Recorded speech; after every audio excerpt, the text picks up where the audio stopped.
Hello, and welcome to my channel. Vice Rhino here. Cirrus just barely over there. There we go. Now I'm back. That He's was back. I that sang almost didn't happen. I sang the whole first verse to Comfortably Numb at your still avatar. Because it did not Oh, nod if it could hear me. So you know, nobody was that's there. that's entirely fair. Comfortably, that's Pink Floyd, right? Yes. Okay. Yes. Um so fun announcement.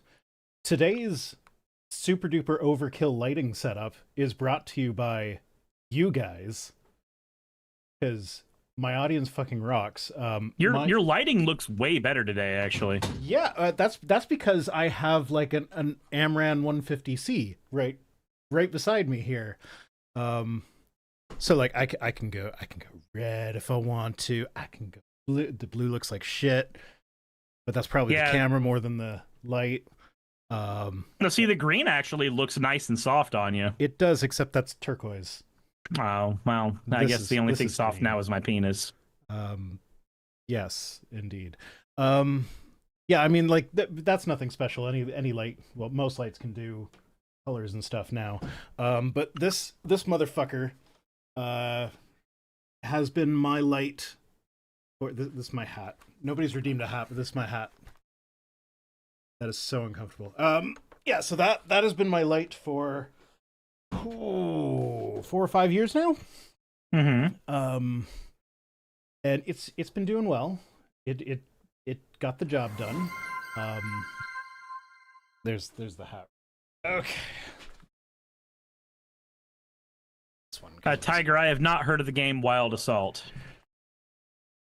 Yeah, so that light has been with me for ages. It's got the job done, but it's never quite been like I've never quite been entirely happy with it. I've always wanted like a big softbox or whatever that you're supposed to have like basically right beside you. Well, you because like that just ends up looking way better. But The only it problem I have with like big softbox lighting is is that space. it gives me migraines. Hmm. I could definitely see that. It is a big ass light sitting right beside my face. Um, but yeah, I could never really justify the expense because the other light was good enough. But then it died. Like I took it apart several times and put it back together, and it just kept falling apart. Like the Oh, solder geez. joints were coming loose, and I am shit at soldering, so it just got to a point where it's like, no, it's taking up too much of my week.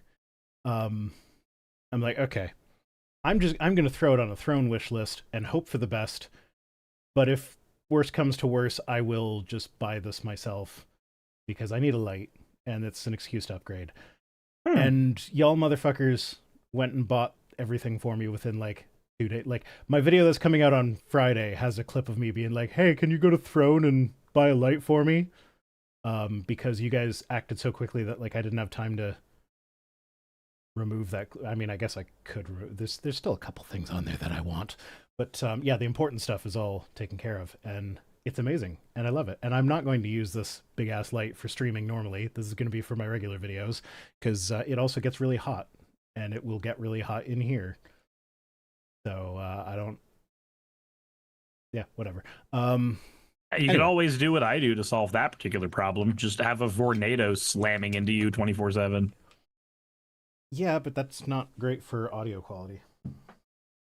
That's entirely fair. I've made up for it with a noise gate, but if I'm doing like any professional VA stuff, like I did a bunch of recording for a project yesterday, I had to turn it off because Audacity was catching it. And when you're submitting professional VA stuff, you don't send in audio that you've doctored. That's a big no-no. Mm-hmm. You send it in raw and let them figure it the fuck out. Yeah, because you're not an audio engineer; you're the voice talent. Correct. Plow. Oh, if it gets hot enough, will he take off all his clothes? You don't know whether or not I'm wearing pants now. Just saying. But yeah, no, I really appreciate my audience because they came through for me in a pinch, and that even includes like I have C stands for lights, but they're like because they've always been fairly low. I just got the little ones that Mm-hmm. don't extend. Um, but I also like I like again, this is me kind of cheaping out. Like I could buy a $200 C stand that's proper for this, or I could buy a little adapter so I can just put it on a tripod. So I bought an $8 adapter and put it on a tripod instead of buying a $200 C stand. I say I bought. That was on the wish list too. That was the first thing to get purchased. Anyway, you guys rock. Thank you so much. All my lights are set at like 30% because they're so bright and powerful. Yeah. Anyway, so there's a lot going on this week, and I thought that we could resurrect the news items that we're not going to cover segment. Doris? Okay. You still there? Yeah. Okay. So no, I am here. I am definitely here and alive. I promise. We are not going to cover the South Korea doing their human rights probe into the ICE raid at the battery plant, battery factory, whatever it is that they were building. Because like the United States government was like, come and build stuff for us and invest in our economy. We need you guys to invest in our economy because we're all about the economy. And so they did. And then ICE was like, hey, you guys that came into our country from another country aren't from our country. So we're going to raid you. And they arrested a bunch of people. They detained a bunch of people without arresting them. And South Korea is now looking into that for a human rights violation. Hip hip hooray. I love human rights being violated. It's my favorite. Don't you understand? Yeah. Don't you know how much I like that happening? Well, I'm just glad that someone is actually standing up to him. Because, like, there's a lot of business that flows between South Korea and North America. But they have options. China is right there. And yeah. There's a lot of stuff that we get from South Korea that I'm sure China would like to get from South Korea. The only problem man, it's hard to say that China's better or worse than the United States because, like, you look at China and then you see the Uyghur genocide. You're like, no. And then you see what we're doing, supporting the Israeli genocide of the Palestinians. And you're like, Yeah, I'm not saying any of that even factors into it. I'm just saying that South Korea has other options. They are not as dependent on the United States as the United States would like to believe. We're also, I think you covered this on your stream, but the Charlie Kirk shooter's text message chain. The text message chain that we're kind of up in the air on whether it's even got credence. Yeah, so my 2 cents on that is that in any other administration, I'd be like, it was confirmed as real by the FBI director. It's just conspiracy theory nonsense to claim otherwise.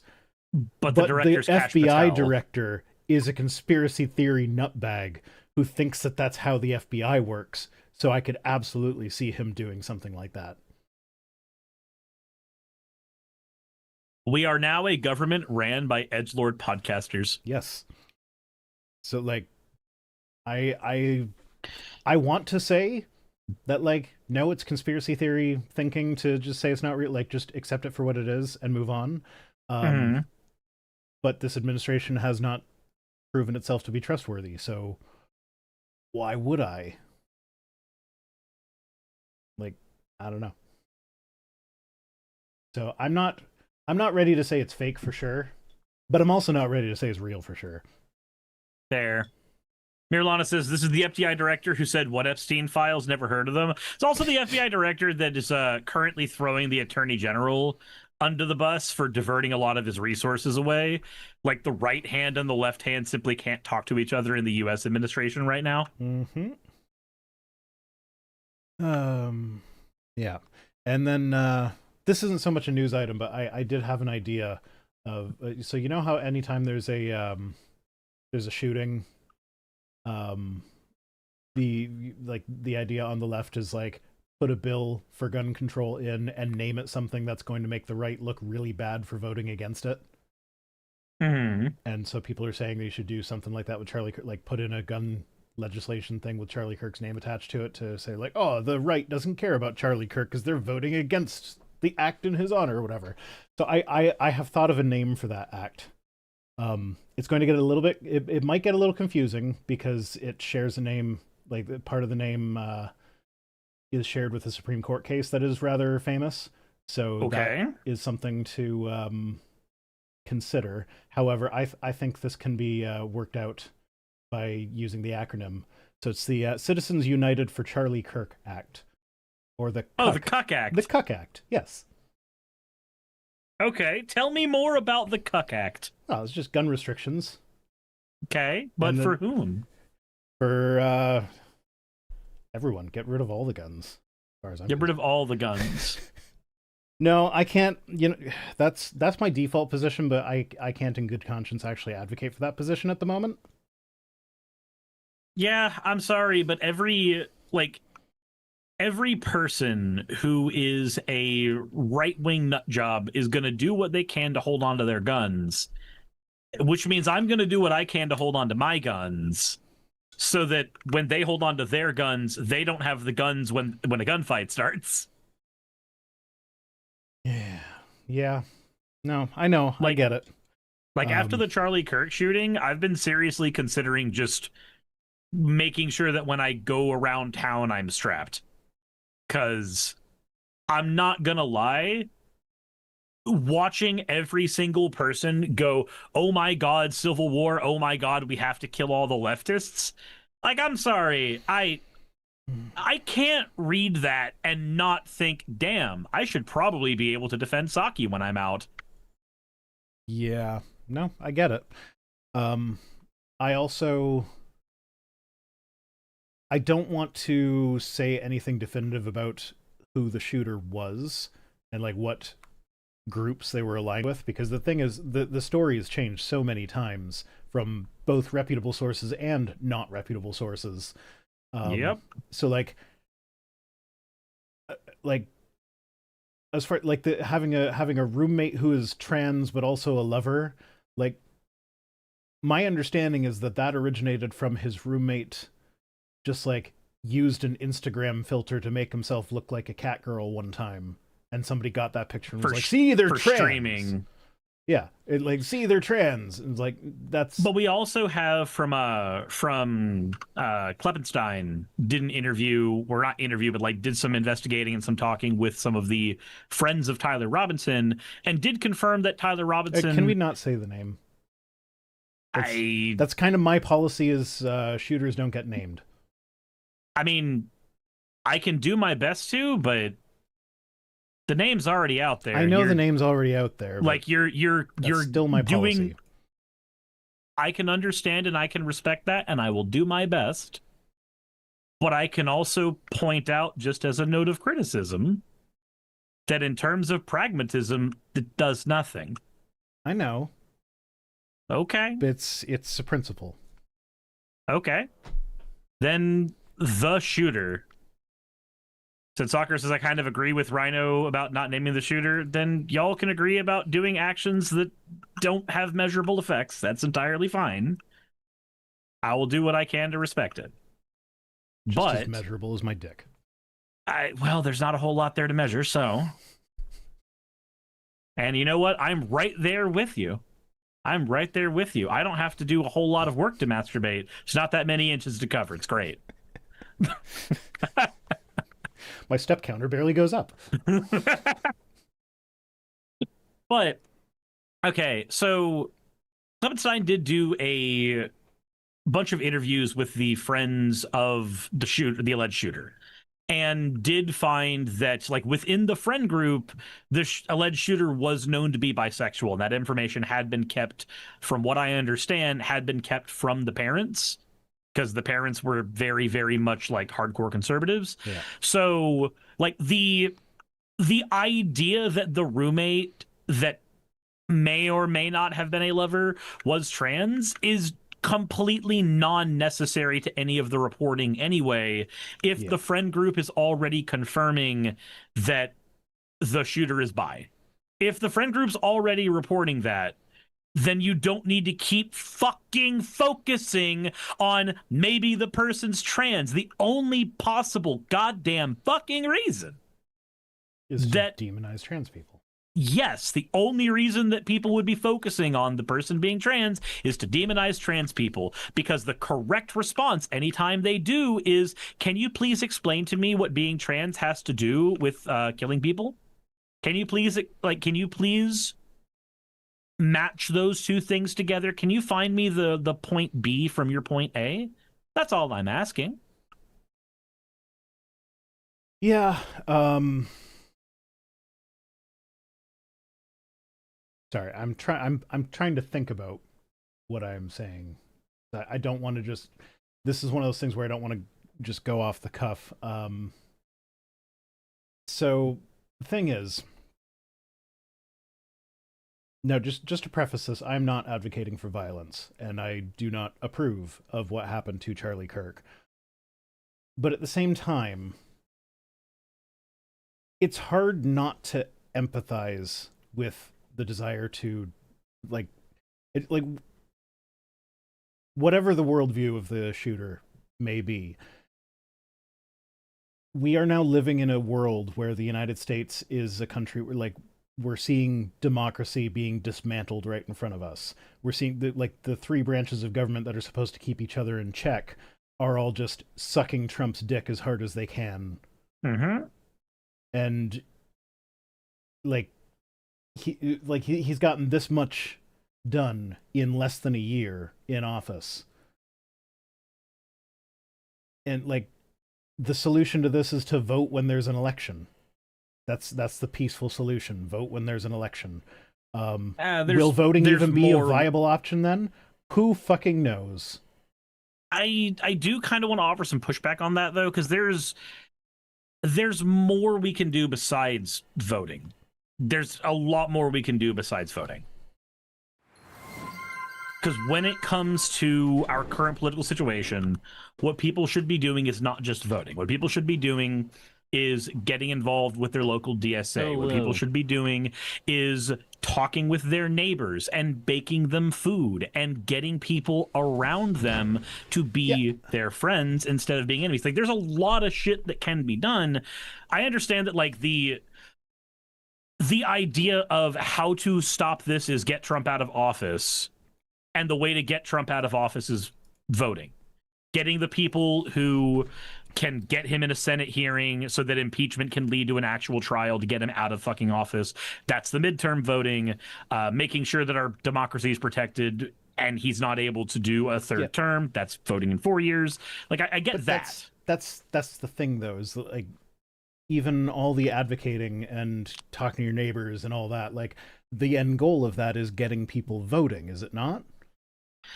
So it's more than that, because it's not just getting people voting, it's also getting people running. It's also getting people to change who they are voting for in general. Yeah. So it's changing. It's all the typical peaceful solutions. So this is where I'm coming from, is that it is hard for me to say, like, yeah, no, it is wrong to advocate for political violence when I literally do not see a solution outside of that, because, like, with what's going on in Texas with the gerrymandering, like, yeah, sure, California push back on that if their thing passes, but if it doesn't, then, you know, they're just cheating their way into remaining in office.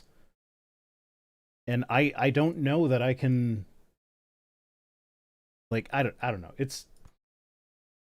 That's why you have to do so much work from the bottom up. The cheating their way into office doesn't work if the people in rural districts change the way that they are engaging in voting. But the people in rural districts only ever change the way they're engaging in voting if their neighbors around them are people that they want to advocate for. When they feel like they're advocating for their families, this is a lot of conservative ideology kind of breaks down to, I got mine or my family got mine and fuck you and yours. And they might not want to say that that's what it is, but that is kind of what it is a lot. I don't care about your rights, we have ours. I don't care about you having food, my family's fed. That's what a lot of it is. If you can shift those people's perspective, but the thing is you can't shift those people's perspective from from anything other than a pulpit, an area of really, really powerful punditry, so like Fox News, or what most people have access to, which is showing them that there are other human beings around them as neighbors. The problem is not all of us have a major platform. Not all of us have the ability to affect the way that people are voting by using a giant platform where we can speak. So most of us have to rely on, as sad as it is to say, humanizing ourselves to other people. That's the option that we end up having.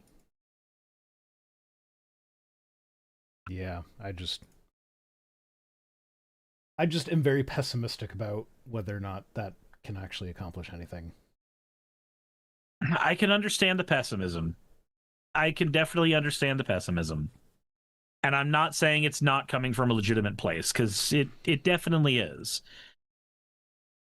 There's also the side of the conversation where no matter what action was taken in regards to the Charlie Kirk shooting, no matter even if there was not a single lefty person who had celebrated the death, we would still see the right wing saying that the death was celebrated. We would see that information fabricated. We would see that again and again and again, because that's what we've seen through the last few years. We've already seen it fabricated. Like it's one of our tweets tonight, but like, all I did is it's the first thing I've posted on Twitter in like a year. I just posted a quote of Charlie Kirk saying that his quote about how gun deaths are unacceptable cost to pay for the Second Amendment or whatever the fuck it was. That was all I did. I just quoted that, attributed it to Charlie Kirk. Someone retweeted that and called me vile and disgusting and evil for celebrating the death of Charlie Kirk. I'm like, no. I'm just quoting the guy. If you think that's vile and disgusting and evil, then why are you so hell-bent on defending him? All right, so I know there's two sides for where that's coming from.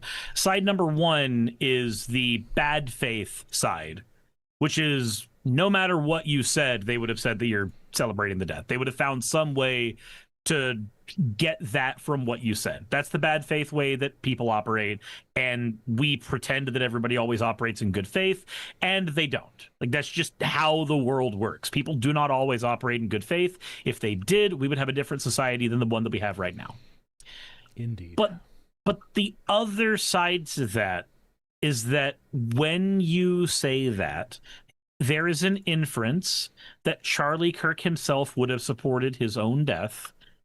And at that point, the argument is he's a victim of his own rhetoric. Now, I do believe he is a victim of his own rhetoric, but people, generally speaking, do not respond well to victim blaming. And that's what it looks like. It looks like victim blaming from a lot of different perspectives, honestly, not even just a full-on right-wing perspective. Yeah, and I mean, it is victim blaming in a sense, but it's like he was in a position where he could have potentially influenced politics in such a way where reasonable gun legislation could have been passed. You're right. And that might have saved his life. So like, but yeah, I can see how that could absolutely be considered victim blaming, but at the same time, it's like, that's the attitude that he had to literally every other shooting. No, I agree. So again, this is why I said it's of two minds. You and I, we're friends, and I'm always going to operate in good faith with you as far as I know. Unless we're playing Magic, in which case I'll lie if I think it's funny. But when you and I are talking, we can engage in good faith, and I can say, hey, this is victim blaming, and also it's the same behavior Charlie Kirk engaged in, so I think it's apropos. I think it's fine, because it's what he did. It's quite literally celebrating his rhetoric by echoing his rhetoric and his methodology.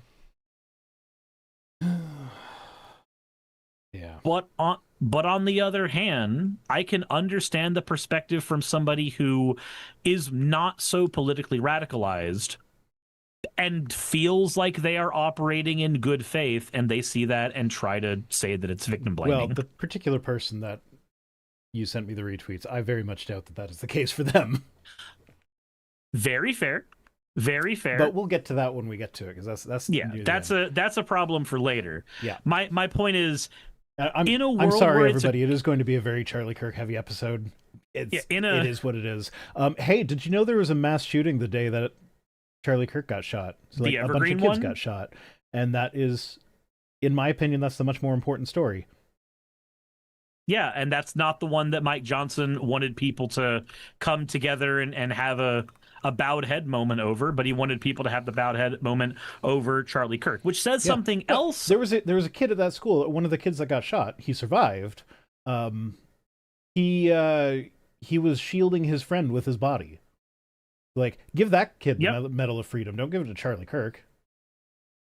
Yep, but if there is one thing about our society that I have learned over the years, which is awful, we venerate celebrities more than we venerate the future of our country.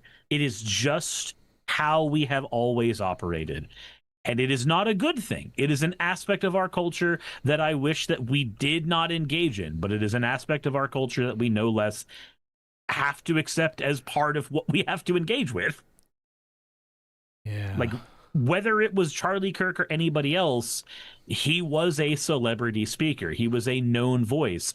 The scary thing for me, though, and I don't know if this has been the case for you as well, but the thing that shocked me more in this was just how many people I thought were apolitical or political normies who came out of the woodwork to show that actually they were like avid fucking Charlie Kirk listeners, or claimed to be avid Charlie Kirk listeners, and then when you played his quotes back to them, they thought that they were out of context, even though they'd never seen those episodes.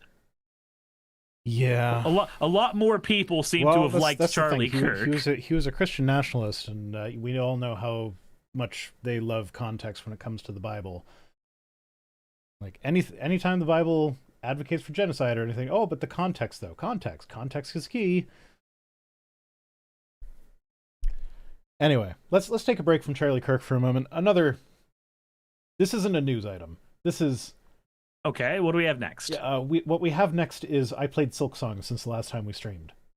Okay, been waiting years for this. This is by far the most important news item to cover, is the release of Silksong. So is your most important news item have to do with Gabe Newell being summoned by Congress to talk about how Steam is radicalizing users against right-wingers? No, I didn't see that. That just came out today. Okay. Sure. No, I want to talk about Silksong, damn it. We're diverting from Charlie Kirk for this. Silksong is radicalizing people against wannabe Hitler users. I mean, if smacking a bunch of bugs in the face is going to radicalize you against Hitler, then go for it. So, great game. I think when I apologies to those who watched me stream it. I will not be continuing to stream it for the same reason I've given up on streaming any game, is that when I play it in the few minutes that I have to play it in between other things happening in the house. I don't have time to set up a stream for that most of the time. So, so yeah, I'm just going to play it when I can. Sorry, Jassa. But yeah, so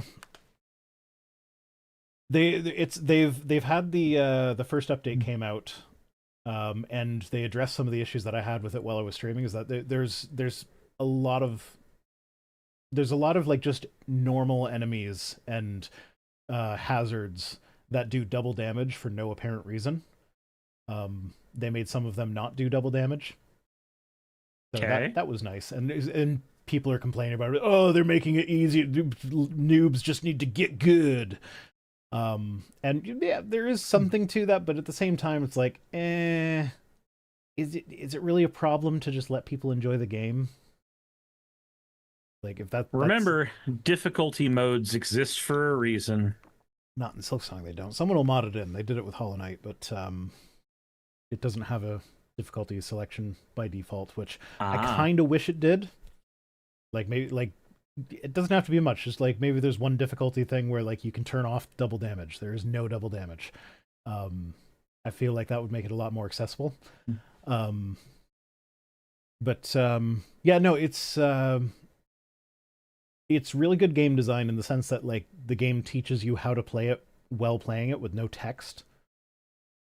So like a good example for that is the first time you encounter hot coals. There's an enemy that is positioned such that you cannot help but hit them into the hot coals, where they will then take damage and die. So you see, aha, hot coals they don't just damage me; they also damage the enemy. So great. And then you go a little bit further in the same room, and there's a new enemy that you've never seen before that's kind of hopping. It's a little horsey hop thing, which is absolutely fucking adorable. I don't kill those guys because they're too cute. But it's just hopping through the room. I think the cuter it is, the easier it is to kill it. Sure. But then it gets to the coals, and it keeps going on the coals, and it's like, I've already seen the coals damage enemies, but these guys aren't taking damage. You can hop on the coals. So it's like it's teaching you that like when you see this type of floor, you can actually go on it for a split second without taking damage. So it's like without having any text, it now just explained this mechanic of the game to you. So it's pretty great. Now I do want to show. So the boss fights are hit or miss. Like a lot of them seem to be like copies of bosses that were in Hollow Knight. And to make them harder, they just have them summon a bunch of enemies with them on the screen that you have to deal with, and that's more annoying than anything. So like there are a few skippable bosses that like I have skipped because I just don't feel like dealing with all those. Like I'm not dying because it's a hard boss. I'm dying because there's 15 guys on the screen and I accidentally bumped into one. But then there are others that are really, really good. And one that I want to say is these guys made me sad. Like after Okay. they have no story behind them. They're just there. But like the boss fight itself is the story, and it hits hard. So like it's these two guys. You see how they're kind of embracing each other Yeah. in a loving embrace. So the whole thing, these are dancers. And the whole fight is them dancing around you. And like it starts off slow, and then it gets fast, then it gets faster, and they're in sync the whole time until the third wave or third whatever it's called. Phase, that's the one. So the third phase, then they're out of sync and fast, and it's harder to dodge there. But then when you kill one of them, but you know what? I brought a video. I'm just going to show you. So that's the third phase.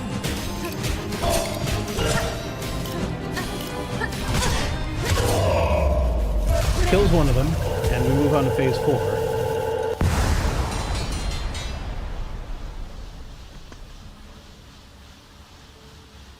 It takes a while.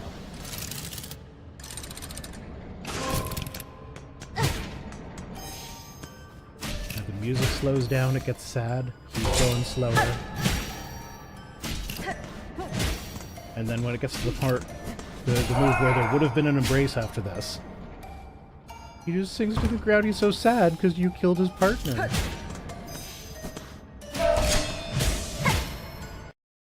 It's so sad. No. Anyway, so yeah, that made me sad. Shout out to Mythic and Sandy for that clip. I was not recording when I went through that fight. I am going to put the YouTube channel in the chat. So feel free to go give them a shout out. I am not going to vouch for any of their potential political views. I do not know anything about this person. I just know that they have 20 subscribers, and it was the only video of that boss fight that was in high quality when I was looking for it. So go give them a sub. Robbo says I need this game. I need to finish the first game still. Still like 3 hours in. Yep. That's okay. Silksong is so much bigger than Hollow Knight though. Like I think I'm at 40 hours, somewhere around there now. And I feel like I'm about midway through Act 2. And I assume there's 3 acts. Huh. Fair. So It's a big game. It's kind of a big deal. The Killer Rabbit of Caer Bannog. I don't know what that's with reference to at the moment, but I do know that reference. Geargasm said it felt way shorter. Silksong? I feel like Act 1 felt like the whole of Hollow Knight. But yeah, I know the Killer Rabbit of Caer Bannog is Monty Python. I don't know why they were referencing Monty Python. I just saw the Monty Python reference, so I had to read it. 40 Hours hasn't only been out for a couple days. It's been out since the 4th. It's way funnier to think that you spent 40 hours in 2 days, though. Yeah, no, I have a family and a job. You abandoned both for Silksong, and that's way funnier. Oh, apparently. It's a good game. Highly recommend it. Play through Hollow Knight first if you haven't played. Like, it'll make sense without Hollow Knight. Like, there aren't really references to Hollow Knight in it. Like, there are a few, but if you don't miss them, it's nothing critical. Yeah,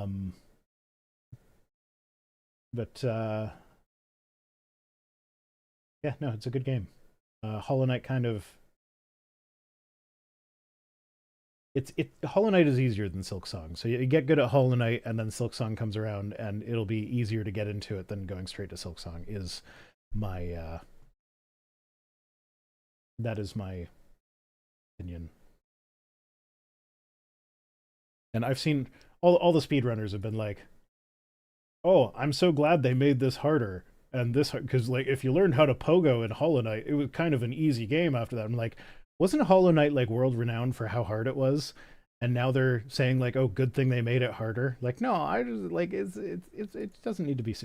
Okay, I will say, this is speedrunners should never be who you determine any game's quality from. Like the people who make it their career to break a game in half. No. Yeah.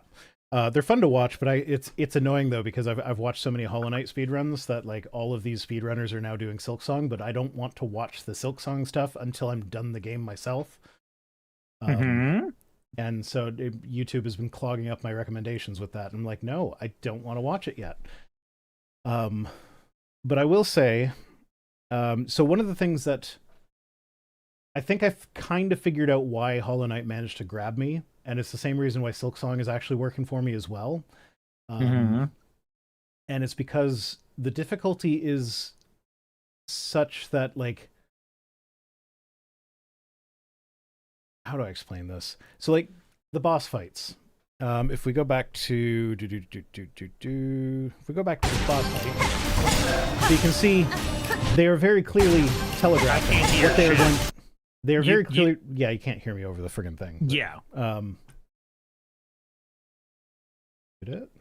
I feel like just explaining to people that boss fights have telegraphed choreography that you can learn is a basic game design concept most people are familiar with.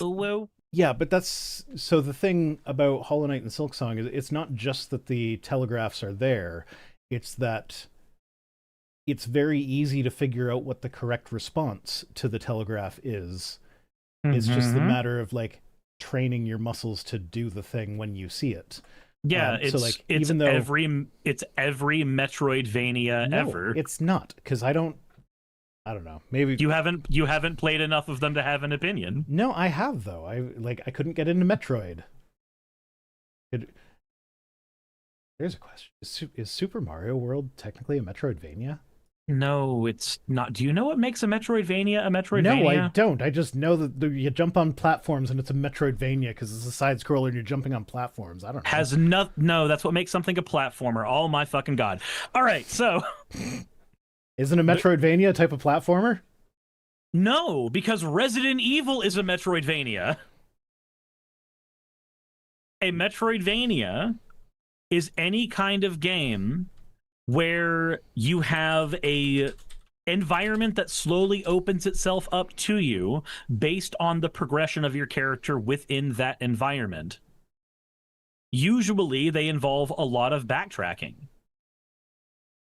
Many Metroidvanias are platformers because Metroid and Castlevania were platformers.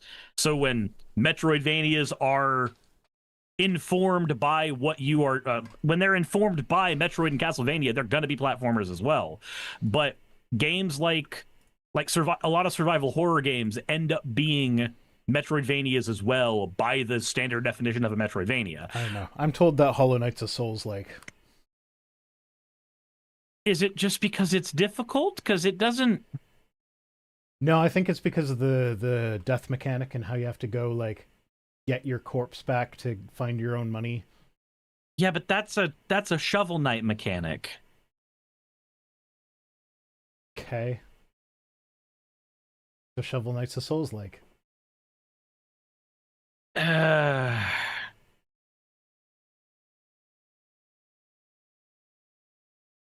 Is a Metroidvania is a game where upgrades build off one another to open up your environment. That is what it is. There are Okay, but we're talking about how Shovel Knight is a Souls-like. So, Shovel Knight is not a Souls-like. Shovel Knight is more of a celebration of retro platformers, like retro A to B platformers. It's not a Souls-like.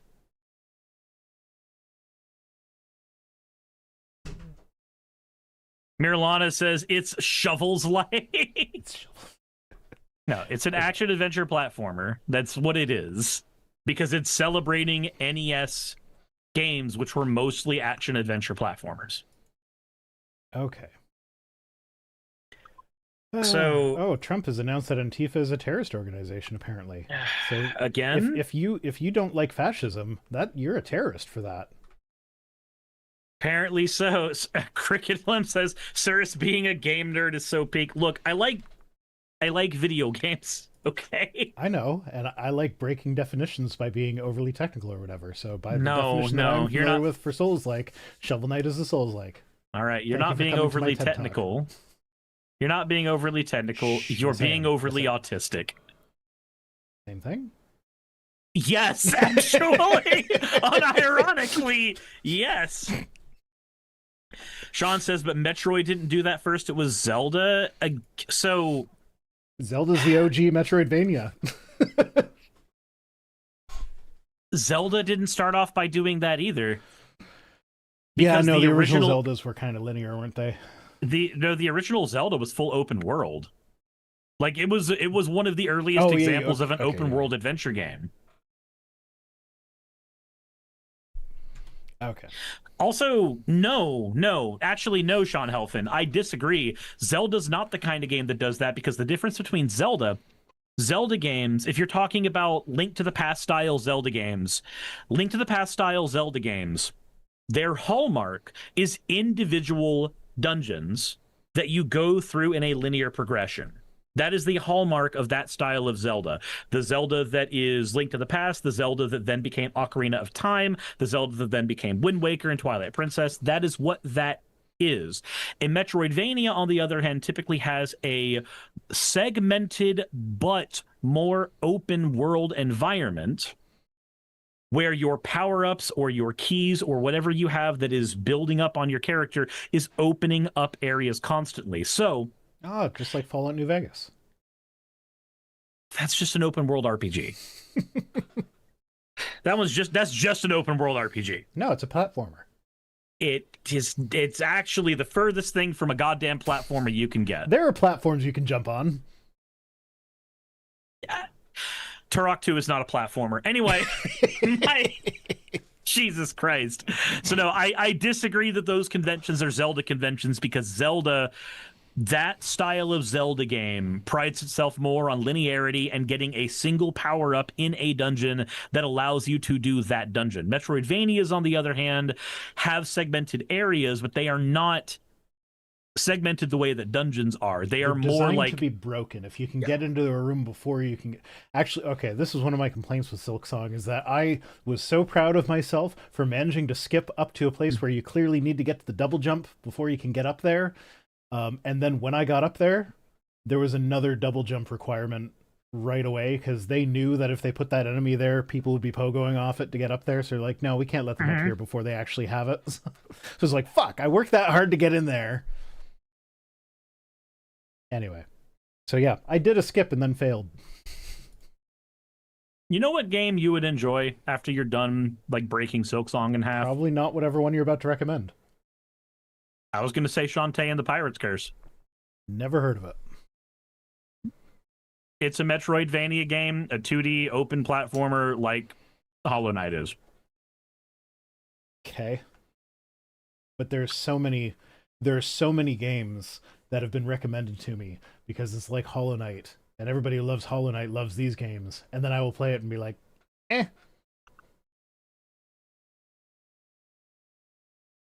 Okay.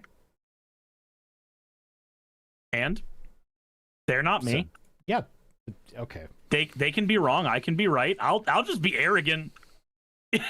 If you're allowed to dial up the autism, I will dial up the arrogance. We are going to see exactly how far we can push these personas. We do have to get to the news items eventually. You're the one that diverted us on this path. You think this is my persona? No, this is just me. Oh, no. My so persona here's the is thing. in front of the camera for my Friday videos.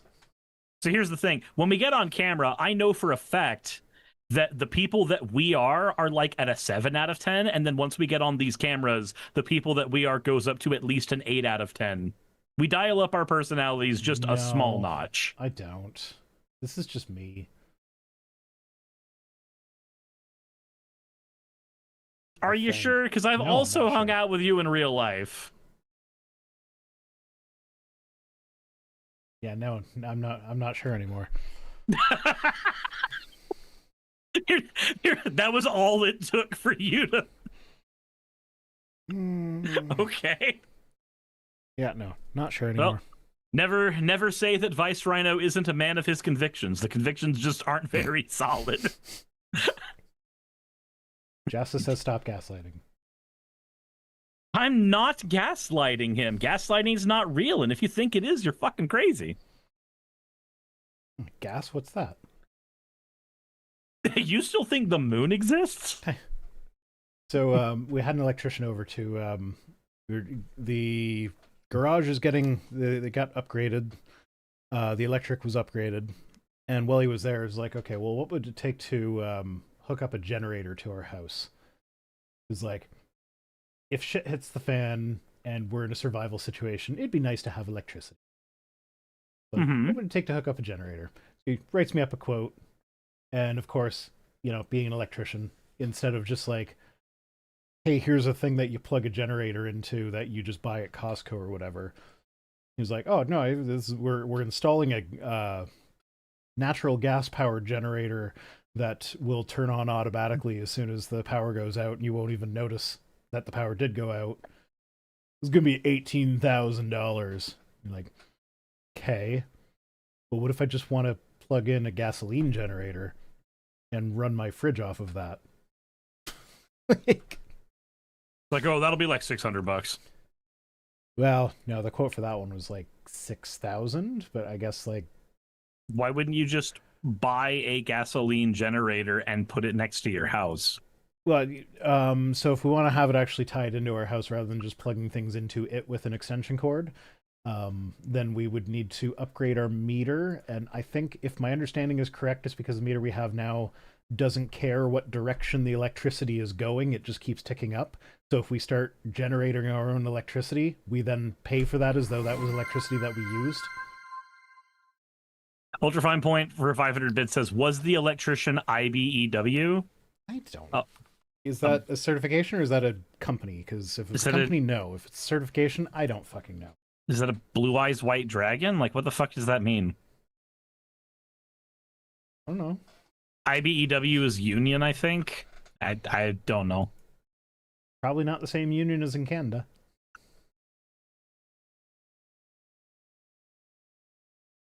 Keep gas generators outside. Yes, I know that. Thank you. Keep the gas lighting generators inside. Yeah. Okay. Anyway, let's actually do some news, shall we? Sure. Why not? I have a button for that. There we go. You have a button for the news? Wild. An ICE officer who smuggled $700,000 for fake Houston drug dealers sentenced to 5 years in prison. What? Down with ICE. What? An ICE officer got arrested for drug smuggling. No, Well, I understand. money That smuggling. that wasn't a please repeat that, I couldn't hear you. That was a what the fuck? Can I please go to the other timeline that doesn't suck? What do you mean suck? We arrested an ICE officer. An ex-ICE officer. Well, now he's an ex-ICE officer. Yeah, but okay, so we arrested an ICE officer. That's great, but the system that led to that kind of corruption being something that I'm not surprised about, I'm just disappointed in. That's the part I'm a little more. That's fair. So yeah, this ICE agent smuggled $700,000 for people he believed were drug dealers, but were actually undercover FBI agents. And he used his security clearance to get through airport security without having to go through the actual checks first. And he like drove bags of money across the country as well.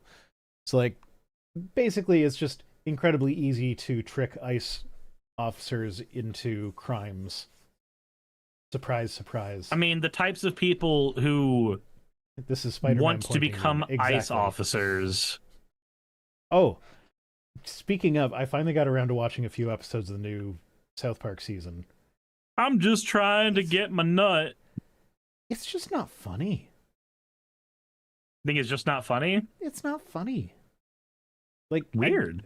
I mean, I feel like they're just trying to say the most shocking thing possible and then just rely on that to carry the show. Like, it's not like I did get a kick out of the Cartman and what's his face, Cartman and Clyde. Cartman thing. and yeah, the one where Cartman and Butters. Yeah. Like that one did get a couple chuckles out of us, but for the most part, it was just like, this is dumb. Cotton, thank you for redeeming your points, friend. Oh well. I don't know. My take on it has been, I think the political commentary is really funny. It's more on the nose than anything, but South Park's kind of always been more on the nose about what it's criticizing. Yeah, it's just, I don't know. It's like I see what they're driving at, but it's just like I just didn't find it funny. It wasn't like, it didn't make me laugh. Now there's one thing that like I'm gonna use my expert comedian chops here. Y'all know I'm the funniest person on the planet. Haha. The Christy Gnome thing with her shooting all the dogs. Mm-hmm. It would have been really like, it would have been so much more funny if they had put Superman's dog as the first dog that she shot. Because with the way that episode played out, by the time Superman's dog shows up, as soon as you see it, it's like, okay, yeah, no, she's just going to shoot that dog. And then she shoots that dog. And it's like, okay. There was no subversion of expectations there. Or if she shot the dog and the dog actually, like, survived. Something. I don't know. The joke they were going for is what's his face and the school counselor and the kid were like, oh, this isn't us, we need to get out of here. Oh, who's going to help us get out of here? And then Superdog shows up, and it's like, and so they're like, oh yeah, Superdog, maybe this is going to be commentary on the Superman movie that came out already. Oh no, Christy Gnome shot it. Like, yeah, but she's shot so many dogs at this point that you already know that's going to happen as soon as you see that as a dog. So there was no subversion of expectations. It's just, that is exactly what I thought was going to happen. Just shock jock humor. Yeah. And I can see that perspective. I found the dog shooting thing to be more absurd than anything. Like, when I was doing my review of the episode, I thought it was funny because of how absurd it was. Yeah. It stopped trying to be shocking by about the second dog, and it started just leaning into absurdist humor. But the thing is, like, I very much like the lol so random absurdist humor, that shit's been right up my alley for years. So I think that one might just come down to what we both differently laugh at. Sure. So anyway, back to this guy. Um, is a This guy, he appeared in court in a suit and tie, accompanied by his wife, his elderly parents, his 23-year-old son, and 2 of his pastors. And yes, that is relevant because they go into more detail about how, like, you know, prior to the time he did the crimes, he's always made the right decision, he says. Like, sure, buddy. Okay. Sure. It's like, yeah, and the time I got caught stealing when I was a kid was definitely the only time I ever stole anything when I was a kid. You know what that reminds me of? I don't know if you ever watched Powerpuff Girls at all. Okay. So there's an episode of Powerpuff Girls where there's a police officer who is a corrupt police officer. Like, they're a corrupt police officer from the beginning of the episode to the end of the episode. And all that happens is they become more of a villain the minute that their badge gets revoked. Like, they become worse of a person. And their argument is, well, this is just another example of a good cop gone bad. And the Powerpuff Girls just come in and go, no, you're a bad cop gone worse. Absolutely fucking not. This feels like that type of thing. So Laura Schill I always says, did the right witness thing. or sympathy ploy. No, it's the American justice system. You always get treated with kid gloves if you are seen as a good Christian person. Like, here we have Toral's son that said that he has become more involved in their church and a leader in their community since his arrest. So, like, I don't know if that... It's a bit ambiguous here. Like, he was arrested. Is he out on bail? It doesn't say. So, like, this could be Toral, not his son that is more involved in the church, or it could be Toral's son that is more involved in the church. I don't know. If it's his son, I don't even see why that's relevant. Like, hey, after I got arrested, my kid went to church more. Why does that matter?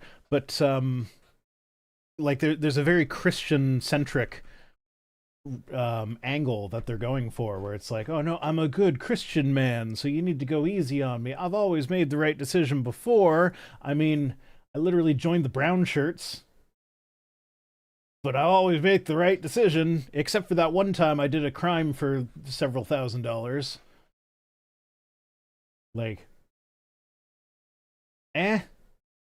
this is one of those things where, like, I'm watching from the sidelines, I'm like, yeah, no, he's going to play the Christian card. It's going to get him a slap on the wrist, and there's nothing that we can do about it. Several thousand, yeah, I think he got,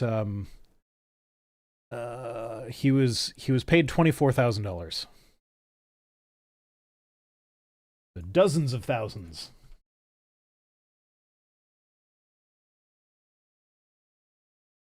Yeah, so he made $24,000 for transporting $200,000. You know, just disappear with the $200,000. You make more money that way. Yeah. So, yeah, these are the good people in charge. These are the good people who are deporting all of the bad people. Exactly. Yeah.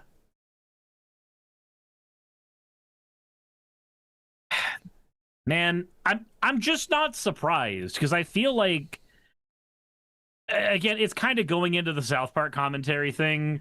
The people who are joining ICE are not doing it because they're good people. They're doing it because they are people that want money. Yeah. And this is the job they want to do. And there are some unethical jobs.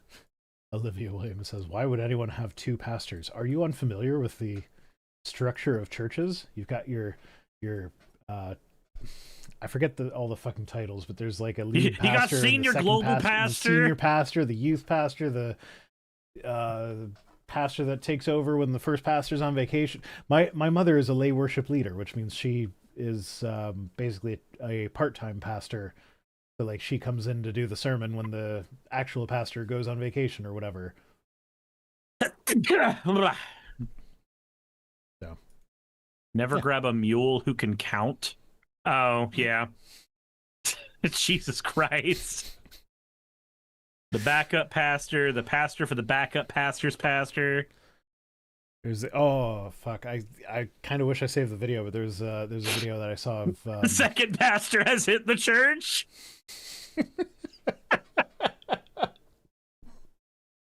That's terrible, and I love it. No, there's a video of like a pastor is like doing that thing where he's like praying and has got his hand up in the air, and everybody's like they got the emotional music going, and everybody's like in the moment. His eyes are closed, and he's praying, and but his microphone battery died, so like the other guy's like trying to hand him a second microphone, but he keeps moving his hand, and then eventually he like actually does take the second microphone, and then he's got the first microphone that now the guy is trying to like get the first microphone. He keeps like moving his hand out of the way, and it was the funniest thing. I wish I saved the video for this.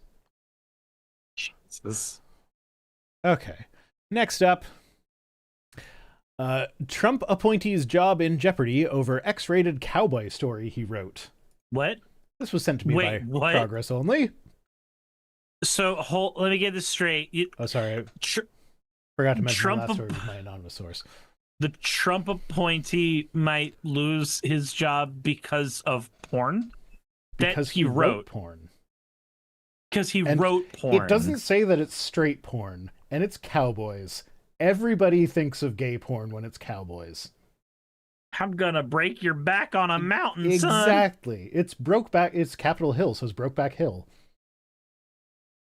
Jesus fucking Christ.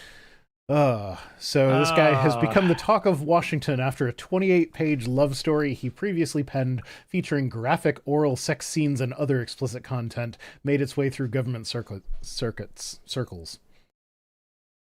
Apparently he shared it voluntarily with fellow employees.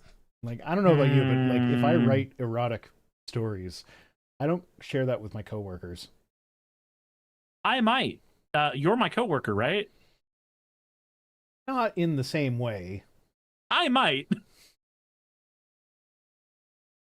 Okay. Well, maybe I'm just weird here because I'm also of the disposition where, like, I don't share any of my creative works with people that I know in real life. That's fair. But like I still feel uncomfortable when I realize that my father watches some of my videos. Like I can understand that. I can definitely understand that. I hope he At the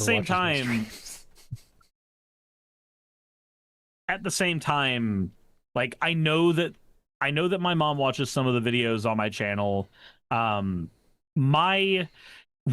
Without me actively advertising my magic channel, I know for a fact that my magic channel gets advertised to the people in my card shop. Because it's more than once somebody has looked at my playmat and gone, I recognize that character. Wait a minute. like it's happened a few times now. And it's because mom. I don't talk about his penis very often.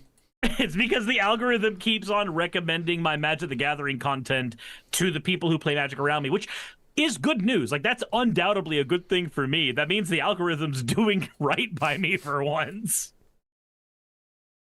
Yeah, no. Algorithm's fucking me over. It's fucking me on my main channel. So I know that September is always a dip for creators. But there is something happening here behind the scenes that is making the dip worse. And like and anytime this happens, there's always a flurry of creators who are like, "Oh, it's the end of the world," and then there's a flurry of other creators that are just like, "Get good, loser." But like it's a mixture of things. Like I recognize my channel has not been growing as much as I want it to for a while now. The growth has slowed, so like there is something that I am doing wrong that is not making me as appealing to people or whatever. But whatever YouTube did has just fucked it up even more. Now I think there's so many different hypotheses. I don't think restricted mode has anything to do with it because nobody even uses that anyway. the thing that makes the most sense to me is that YouTube is no longer counting views that use an ad blocker. There was Linus Tech Tips, their short circuit tech news thing. They covered this today, where like YouTube claims that they're not counting ad blocker things, but the only like if you separate your views out by platform, only people on PCs where ad blockers would be used are like those are the only places where the views are being affected. Mm-hmm. And also like it doesn't seem to be like the view count, the raw view count doesn't seem to be affecting income. Even so, like even though the views are down, the income is like my income's a little bit down, but it's not as down as I would expect based on how far down the views have gone. So if they're just not counting ad block views anymore, that makes sense. Why they Patreon's been the one that's been weird for me. Okay. My Patreon revenue went down by $550. Did you forget to charge something? I don't believe so. And I know one of my patrons is in the chat, Gideon Wells, and he said that all the posts that normally would go out during the week registered on their end. So so fucking Patreon. I have an issue with them as well. I haven't updated my end credits in months, since June. Mm-hmm. They've changed the way that they do reports or whatever. So it used to be I would just go to Patreon, filter all my patrons by people who are currently active at this level, and export the CSV. Export that as a CSV, download it, and copy that into my end credits, and boom, we're done. For whatever reason, this time when I did it, it was everything worked fine. I export as a CSV, and it was like, oh, it's going to take us a while to compile this. We'll email you when it's ready. And then they never emailed me. I'm like, do I have to fucking manually type this whole thing out now? Because that's a whole day's work. Pretty much.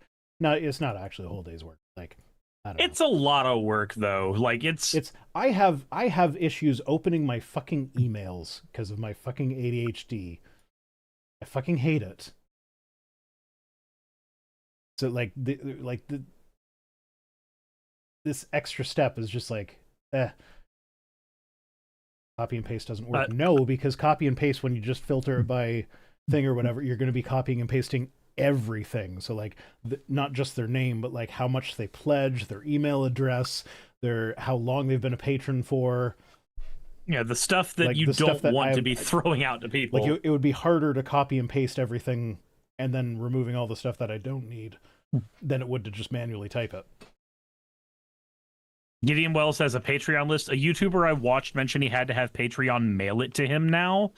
That's so fucking stupid. You know, there used to be a service called Patronizer. It's what I used to use. If you were a patron to Patronizer, it would automatically export your stuff, and you could do things like truncate the last name, truncate any personal info you didn't want people to see, and organize everything so that all you had to do was paste it into a credits list. Like, it was perfect. It was amazing. And then Adobe bought them, and now it doesn't fucking work. Because it's Adobe. Fuck. They break everything they touch. Yeah, a program that can't automatically export a CSV list is seriously... Well, that's the thing. They can still export it. Just now, instead of downloading it directly, they email it to you. Except they haven't emailed me yet, and I requested it like a week ago. It shouldn't take a week to generate a CSV. No, also, it shouldn't. I have one patron that has a special character in their name that like I have to do things differently just for this one patron. It's like if you know who you are, I think maybe. I love you. You've been my patron for a long time. But like I have things. I have procedures in place specifically for this one guy to make sure their name is correct. Anyway. Sidebar, I am witnessing something very odd. We're already like 3 sidebars deep, man. Yeah, we are 3 sidebars deep. I figured we're already off the beaten path. We might as well go to Wendy's. Okay. Fuck. So, all right, do you know what World of Warcraft is? Do you know what hardcore World of Warcraft is? And no, not the porn. Fine. I won't make the obvious joke. Um, yes, it's the one where like if you die, your character's just gone forever, right? Yeah, when you die, the character just gets deleted. So, me and a bunch of my friends in real life recently joined a guild in hardcore WoW since we all started new characters a couple days ago, Mm-hmm. and it's been wild to me. One, that this guild exists where people have actively survived this fucking long, because we've already had one casualty in our fucking group. The other surreal thing that's happening is everybody is in a city together right now, a bunch of different guilds, and every guild has positioned themselves on a different rooftop in this city. This just feels like you know how when you were in school and they would organize people into groups for group activities? Be like, here's group A, here's group B, here's group C, and you just, well, you knew that you would be the one doing all the fucking work for everybody. Mm-hmm. Ignore that part of group activities. It feels like that, or I'm just like, hold on, where's my group C? Where is it? Where's the top of the building that everybody's arbitrarily standing on? Yeah.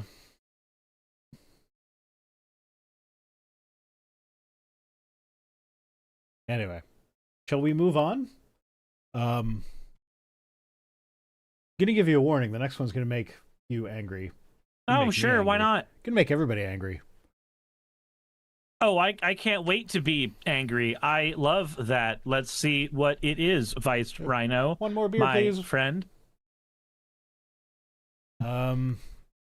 Yeah, so this one, we have Progress Only to thank for this one. Thank you, Progress Only. Let's get this Yay. guy's ugly face. But Michigan Republican bill bans all online porn and depictions of trans people.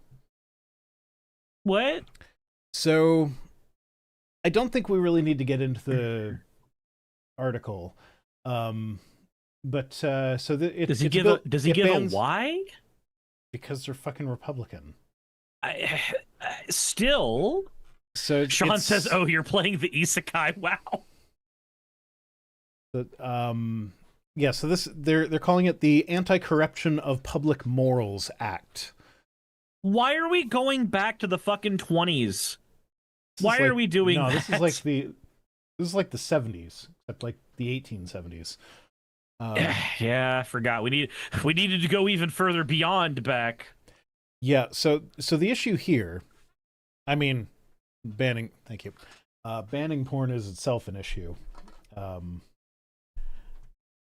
okay. Before we get into the huge, ridiculous eugenics and genocide side of this, let's get into what the fines are. So the porn companies, if they don't adequately filter their stuff, remove their access, I guess, in total from the state, they will get a $500,000 fee per violation. Individuals who violate the ban. So this would be if you sign up for Surfshark VPN by going to surfshark.com/rhino and getting 4 extra months for free. If you do that, so that you can still access porn while in Michigan, and they catch you, that is a felony with a $100,000 fine and up to 20 years of prison time. 20 years of prison time for looking at a naked lady. Yes. That's what it is. Now, shall we get on to the genocide aspect of this? Because it's part of Project 2025, BT dubs. The association of trans people with porn and then the subsequent banning of porn is part of Project 2025. Yeah, except they're so kind of getting to that. So the with regards to porn, the wording is real, animated, digitally generated, written or auditory pornography online with exceptions made for scientific research or whatever. But then when it comes to trans people, there is no qualification that it must be erotic in nature. It is just any depiction of a trans person is automatically pornographic in nature. And that's what Project 2025 specifically said to do. Yeah. So that means if you are a trans person that exists in public, your existence is pornographic. So that's not the you're not the $100,000 fine for possessing porn. You are the provider of porn in that case. So that's a $500,000 fine for transing in public, Mm-hmm. for just existing. I feel like what happened to Charlie Kirk is wrong and should not be done by another human being ever. But I feel like if somebody tries to make you existing illegal, then their existence might be up in question. So this is what I was getting at earlier when I was talking about how the democracy part of your government isn't really working right now. No, it's fucking not. So like how do you look at a trans person in Michigan and say political violence is never acceptable? I'm gonna go ahead and intercede real quick. I never said political violence isn't okay. And my reasoning is this. My reasoning is every fucking right-wing nut job has been glorifying the political violence that was the founding of your country. So to turn around now and say political violence is never acceptable is to say you should still be British subjects. But we don't even have to get that abstract. We don't even have to go that far back. It's not even abstract. You fought a literal war. What is more violent than a war? But that's 200 years ago, when people don't have that kind of fucking attention span on the right. So there's an easier and even closer one. Anybody who says political violence is bad should immediately want the abolishment of police. Okay. They should immediately want the abolishment of the United States military.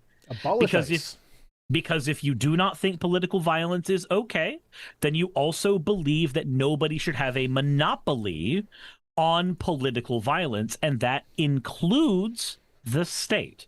That includes the government. If you believe that the government should have a monopoly on political violence, which they kind of do, then your argument is not that you don't like political violence. Your argument is you never want to be the person who has to get your hands dirty.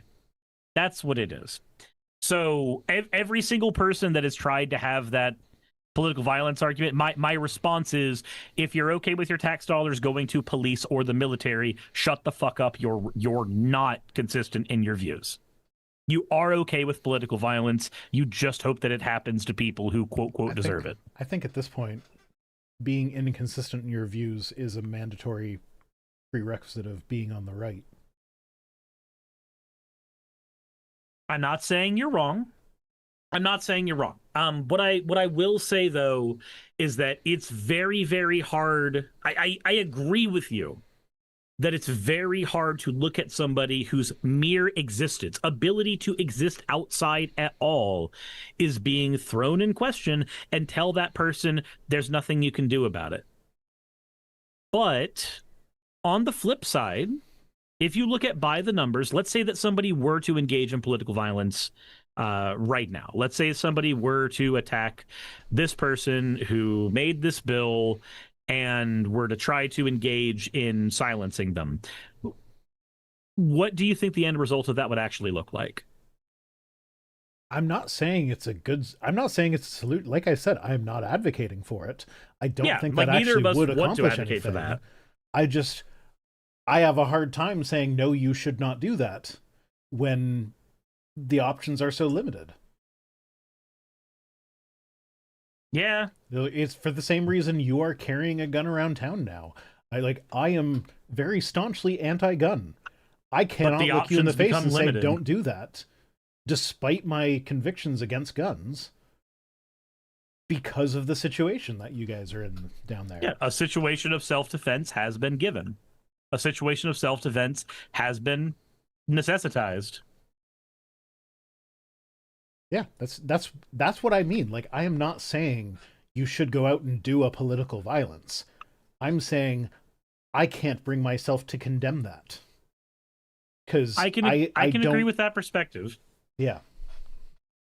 It's a very, very hard thing to distance yourself from when it looks like every option that has been available is being eroded. And this is kind of one of the things that I've dug into on a few episodes now. We can't endorse and we cannot celebrate and we cannot support an individual going out and in favor of leftism or trans rights or whatever, getting a gun and going and fucking killing people. That's not the way that we want to do things in a civilized society. And making that the norm means that escalation theory is now in play and everybody is going to be doing that. You've now just created chaos. On the other hand, what does it say when at the negotiating table, the other side is doing everything in their power to eliminate all options that would be available, that would be peaceful, leaving you only with the violent ones? I think the point, and this is kind of tinfoil hatty, but I've read through a lot of Project 2025, and I think that this is exactly it really what's tinfoil attempting. hatty if they just write it down and say this is what we're gonna do? No, it's not. It's definitely not.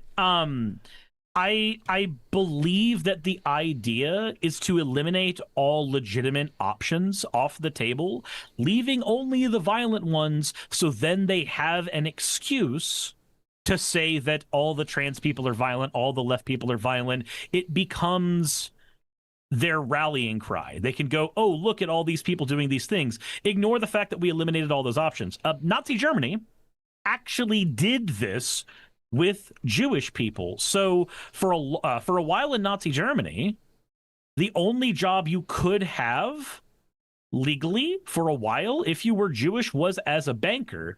And then arguments about how, well, the Jews are the bankers, they're controlling the money, but they also eliminated like a bunch of legal options for jobs that weren't fucking banker. Okay, are we talking specifically Nazi Germany? Because I know that was like Middle Age Europe.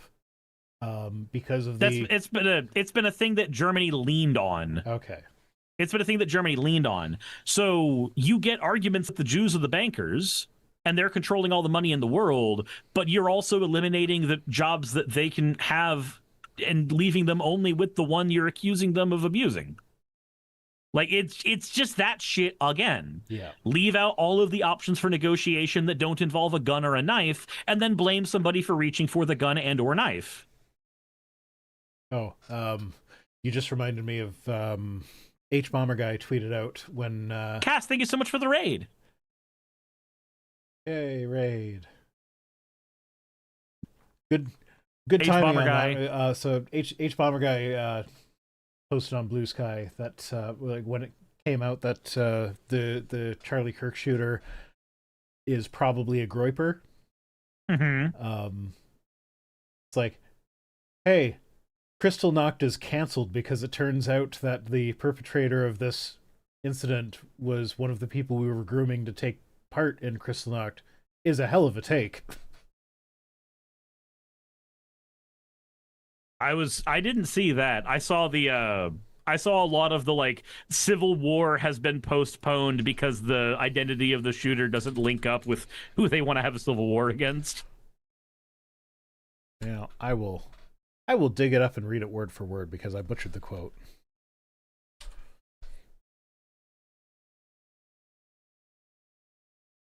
Dun, dun, dun. Can take a while. You guys get to watch me scroll Blue Sky. I feel like, are we just trying to find the H Bomber Guy quote on Blue Sky? Yes. Then are you on H Bomber Guy's Blue Sky? Yes. Oh man, is he just terminating online right now? No. Maybe he deleted it. Oh no, here we go. No, it's right there. We have to cancel Kristallnacht 2.0 because the guy was one of the people we were grooming to take part in it. Is a heck of a twist, to be sure. And apparently I have 29 notifications. Let's close that before I look at those.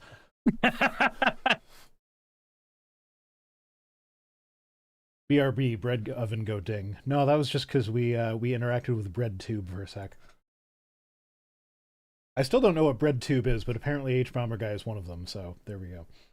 It's just a catch-all name for anybody who talks about leftist politics, even adjacently on YouTube. There was more to it than that. Okay. I don't remember what the more to it was. Oh, I see. Well, that was very good to bring up then. And the only reason I really know that H-Bomber guy is a part of it is because he makes a joke about people thinking that he's in BreadTube in one of his videos. Like, anyway. It's just people who produce left-wing content from the 2010s to now it's what BreadTube is. It's a loose way to describe people. Do I even want to know why it's BreadTube? Cassavell says, also, I know the BreadTube lore. It's a whole ordeal. I don't want to know. There's more to it than just human beings find shorthand to describe things because they're human beings. Probably. I don't want to know. I just don't want to know. Peter Navarro calls on Musk to cleanse cesspool on X and ban anonymous users. So, Musk posted on Twitter that he was urging conservatives to fight back against those who shared posts approving of the assassination of Charlie Kirk. Yeah, but what does fight back mean, Mr. Musk? In what way does fighting back take place, Mr. Musk? Well, he probably means on Twitter because that's the way he makes money. How would we fight back, Mr. Musk, if people are engaging in physical violence and using guns, Mr. Musk? How do you fight back against that? If we use escalation theory, Mr. Musk, what options are available for people on the table once somebody has engaged in physical violence with a gun, Mr. Musk? Yeah. Sorry to distract the stream, but my little Rhino that was sitting on my speaker fell off and his horn broke off. His horn broke off. Well, now he needs to be fixed. That's my advice, Rhino. I hear Vice Rhino is a really stupid name for a channel. Yeah, it's almost as bad as Eric Hovind. Yeah. But Peter Navarro said, my friend Elon Musk, how about you start fighting back by cleaning up the cesspool, otherwise known as X? No more anonymous posts, no more foreigners swarming your platform and polluting our political discourse. Okay. Twitter is a social media site that's supposed to be global. Like, it's not about foreigners swarming it to pollute your political discourse. It, like, fuck off with that jingoistic, xenophobic nonsense. X has become a breeding ground and grooming academy for the very dark forces. You want to fight back. Physician heal itself. Elon heal X. Okay, first off, it's physician heal thyself. Get your fucking quotes right, buddy. Although, to be fair, that was probably originally in ancient Greek.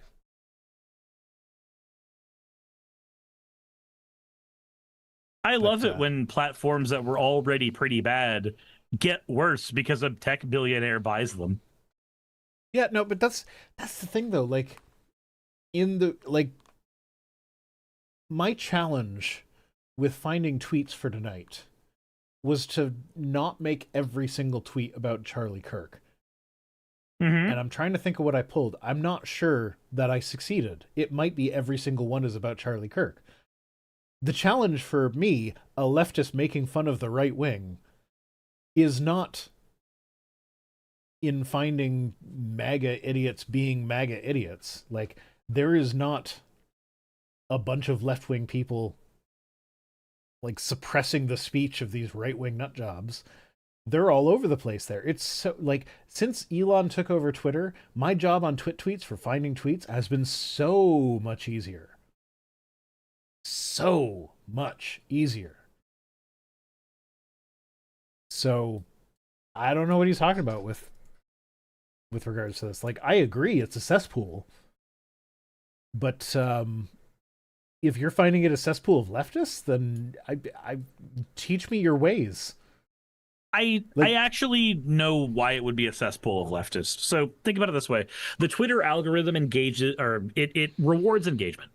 And there's nobody that right-wingers will engage with more than leftists. There's nobody they want to fight with more than leftists. Even if there are, by the numbers, far fewer leftists. God damn it, Growlith, I'm trying to talk. It's 10 and she wants inside now. Growlith says it's 10 p.m. Yep. So it's a cesspool to them because the people they fight with are on the left wing. So the algorithm is going to award them more left wingers to fight with because that benefits the algorithm.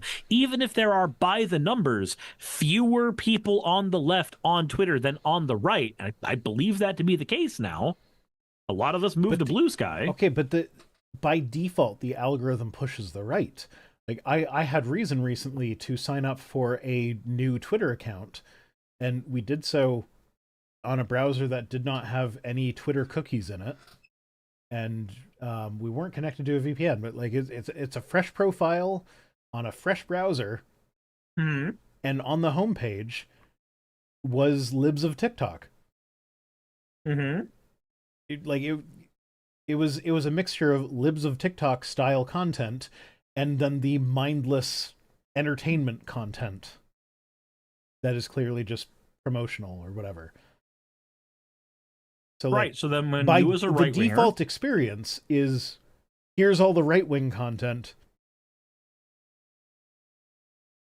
and cute cat videos or whatever. Like, this person asked for a promotion. You won't believe what happened next. Style bullshit. That's fair. At the same time, I feel like because of the way the algorithm works, once you've been on that platform for a while, yeah, you're going to get a lot of right wingers, but you're also going to find left wingers responding to right wing stuff. And then you're going to respond to them, and then that's going to put more left wingers in your algorithm, and then here we are. But remember, to these people, any amount of people on the left is likely a cesspool of people on the left. Yeah, okay, that's fair. Also, they consider my quoting Charlie Kirk to be leftist cesspool behavior. You're not allowed to quote a right-winger without being labeled a leftist cesspool. Yeah? Anyway, we're going to end on a funny note, but a dark funny note.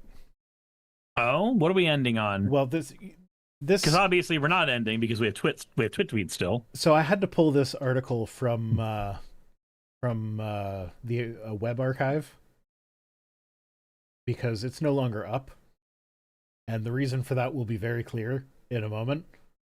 Mm-hmm. So on September 8th, Jezebel published this article, and the headline was, "We paid some Etsy witches to curse Charlie Kirk." Shooty Bob, thank you for the follow. I've been seeing this shit. I think I might believe in witchcraft now. Yeah? It's like they are very explicit in here, even before Charlie got shot. They were very explicit in here that we are not wishing harm on him. We just want him to, like, stub his toe a bunch. Or something like that. Which, arguably, that's still wishing harm. It's a very different scale of harm. No, they didn't add an editor's note. They pulled the article down. Like, if you go to the actual website, it is it's just the editor's note. They do not have the article up anymore. But the internet is forever, so you can still get it from archive. Yay! Yeah, no, we don't really need to read through this, but yeah, no, here we go. Disclaimer: the ethics of cursing a stranger. Now, is it ethical to curse a man I've never met? Probably not. But is it unethical to let him keep talking? Yes. So you can see why they took it down. So here we are in the gray area. I want to make it clear I'm not calling on dark forces to cause him harm. And then it goes on to what they were wishing. Like, I want him to wake up every morning with an inexplicable zit. I want his microphones to malfunction every time he hits record. I want his blue blazers to suddenly be one size too small. So you want him to be a wizard? No, you just want him to have to all the minor inconveniences of life. Jesus Christ. So, yeah. We don't really need to go through this. I believe in witchcraft now. I mean, I can see it. I can definitely see it. But I will say, as somebody who doesn't believe in witchcraft, I would love to see this scrutinized in a court of law. I would absolutely love to see how that plays out. Oh, that would be amazing. Yes. I mean, no, it wouldn't be. Could you imagine? Could you imagine the hat like? I'll bet you the people that they hired on Etsy to hex him, they, like shat their pants when it happened. Like, oh my god, what if I have to go to court? Oh my fucking god. Ooh. In fairness, his blazers no longer fit now. He definitely deflated. God, what was the terrible joke? At least Charlie Kirk leaned a little bit to the left in the end. Yeah, but he did lose the debate on gun violence. He did. He did. This is true. He lost it to gun. Sean Helfin says, to be fair, your significant other does have access to crystals. Yes, and it was the crystals all along. So here's the thing with that, because like, no, I've talked about this every time this comes up, but like before we even started getting serious with the dating, one of the conversations we had was like, okay, I know you like your crystals. Like, if the kids are sick and need to go to the doctor, are you going to the doctor or are you going to the crystal shop? And she was like, oh no, doctor for sure. I'm going to bring my crystals with me, but I'm going to the doctor. I'm like, okay, as long as we go to the doctor. I don't care if the crystals are in your purse. It's fine. But where was I going with that? Oh yeah. So she always like pokes at me like anytime there's anything crystal related that has to do with health. The bismuth shit. I remember that. Yeah. So like I made bismuth crystals. And then when she learned that bismuth is the primary ingredient in Pepto-Bismol, it's like, healing crystals! And then there was an episode of Star Trek Strange New Worlds that we watched where there was like weird black crystal goo that was being rubbed on a person's leg to help fight off an infection. And she just like turned to me like, crystals?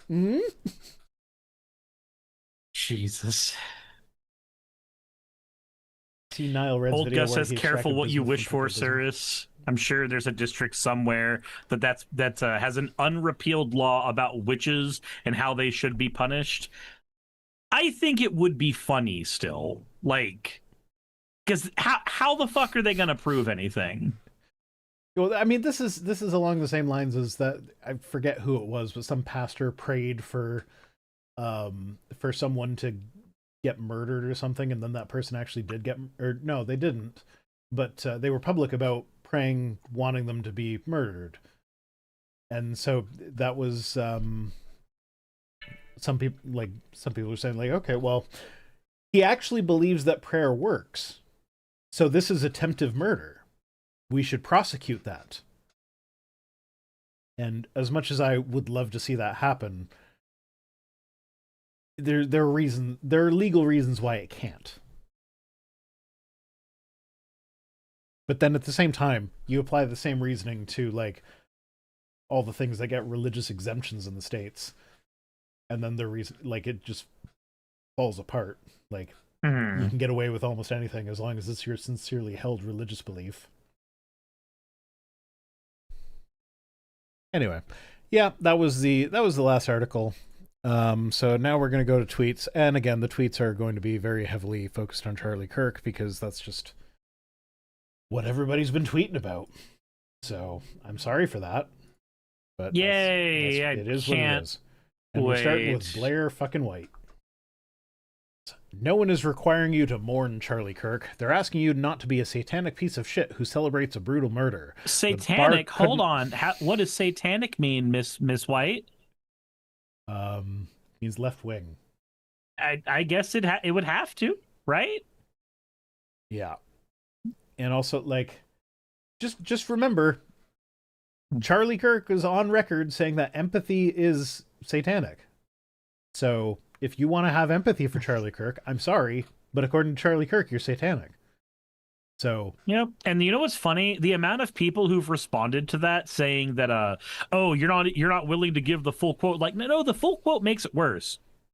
The full quote makes it worse. The one where he prefers sympathy because he thinks it's better to look down on people and pity them than it is to try to spend a day in their shoes. Like, that makes it worse. That makes it way worse. Mm-hmm. Yeah, no. Charlie Kirk was not a good dude, and I really hate that the media is sane-washing him so much. Shasta says, "Oh, I didn't know the full quote." I know the full quote because people kept shoving the full quote in my face, or rather, kept saying that I didn't know the full quote. So I looked up the full quote and then just went, "Wow, that made it worse." Mm-hmm. As it so often does. Like I've experienced this so many times with with regards to fundamentals of Christianity, when I like quote the Bible and be like, "Hey, this is some immoral shit." They'll be like, "Oh, you're taking it out of context." And be like, "Okay, but you know the context makes it worse, though, right?" Like I have a video responding to Mike Winger where he talks the whole time about how like, oh, they just remove it from context or whatever. So here, let me give the context. And then the context that he gives is the Deuteronomy rules about how you're supposed to treat your sex slaves that you gain in war. Like, you get how that's worse, right?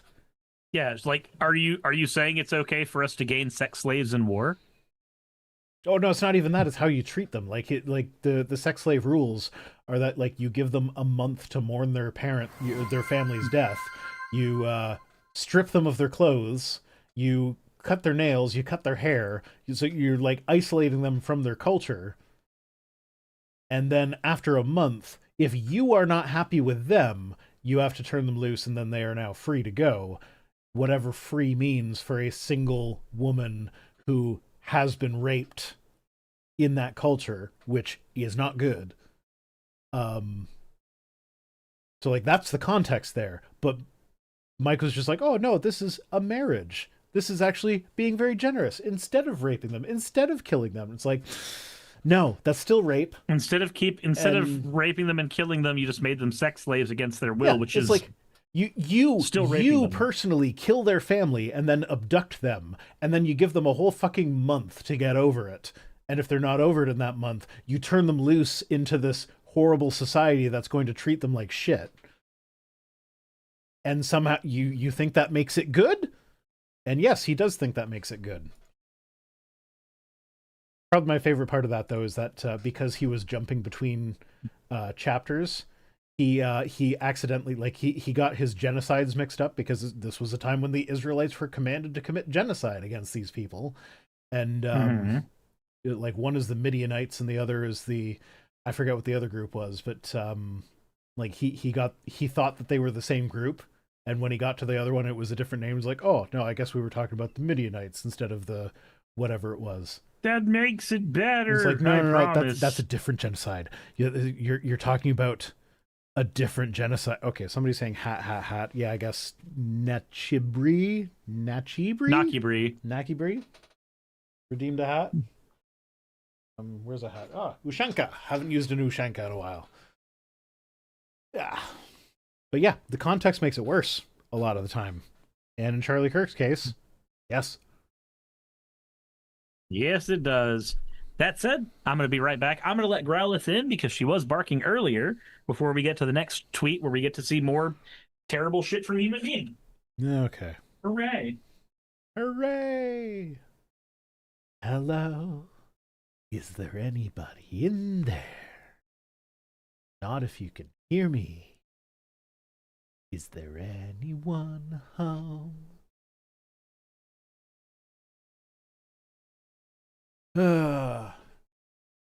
Okay, now I just gotta fucking talk to my audience now. Hi guys, how's it going? How do you do, fellow kids? See my link at the beginning of the stream about the latest update on Evergreen Student? No, I did not.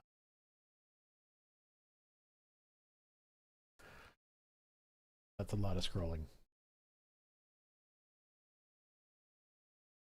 Oh, does Rhino have a fez? I do have a fez. Someone sent me a fez, but the fez is on the other side of the room. It hasn't made its way back to the bin, so I haven't worn it in a while.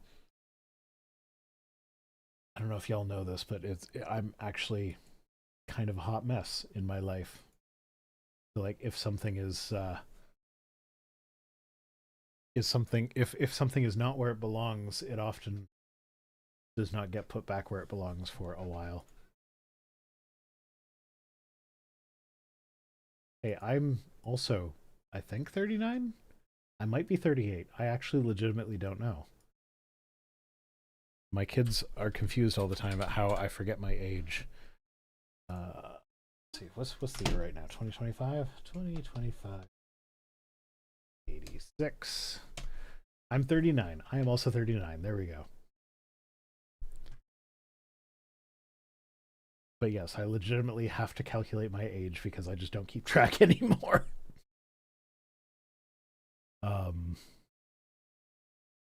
actually I'm actually my hair is starting to turn gray, and I'm excited to become a salt and pepper daddy. Bloodsword 83 says, I'm 39 too, let's go. Okay. So because Cirrus is away, we can do this behind his back, but all you degen fan art people, do something with Salt and Pepper Daddy. What am I going to do for the big 40? Probably forget that I'm 40 and just have it be another birthday. Oh, my partner and I, Heidi and I, we forgot that it was our anniversary this year. And so we missed our anniversary. I'm sorry, this is terrible. But our anniversary is September 10th. So when we realized that we both forgot it, I kind of turned to her and was like, no, you got me a world without Charlie Kirk in it for our anniversary. And yeah, that was horrible. But I still thought it was funny. Yes, 39 Club. Where's Stoff? Is Stoff in the audience? Come on, Stoff. Salt and Pepper Daddy. Rhino is Salt and Pepper Daddy. Do something with that. If you degens don't, I'm going to be very disappointed in you. And so would Cirrus. You're getting a vigorous spanking because you've been a bad girl. Stoff is in Cirrus chat. Okay, Stoff, you have your marching orders. Go for it. Why are the chats not merged? Probably because Cirrus and I are bad at our jobs. That's why.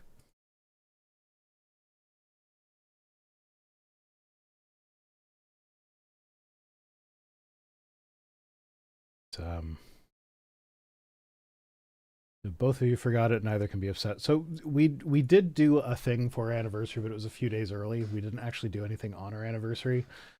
So it's not so much that we forgot it entirely. It was that the day itself, it didn't occur to us that that's what it was.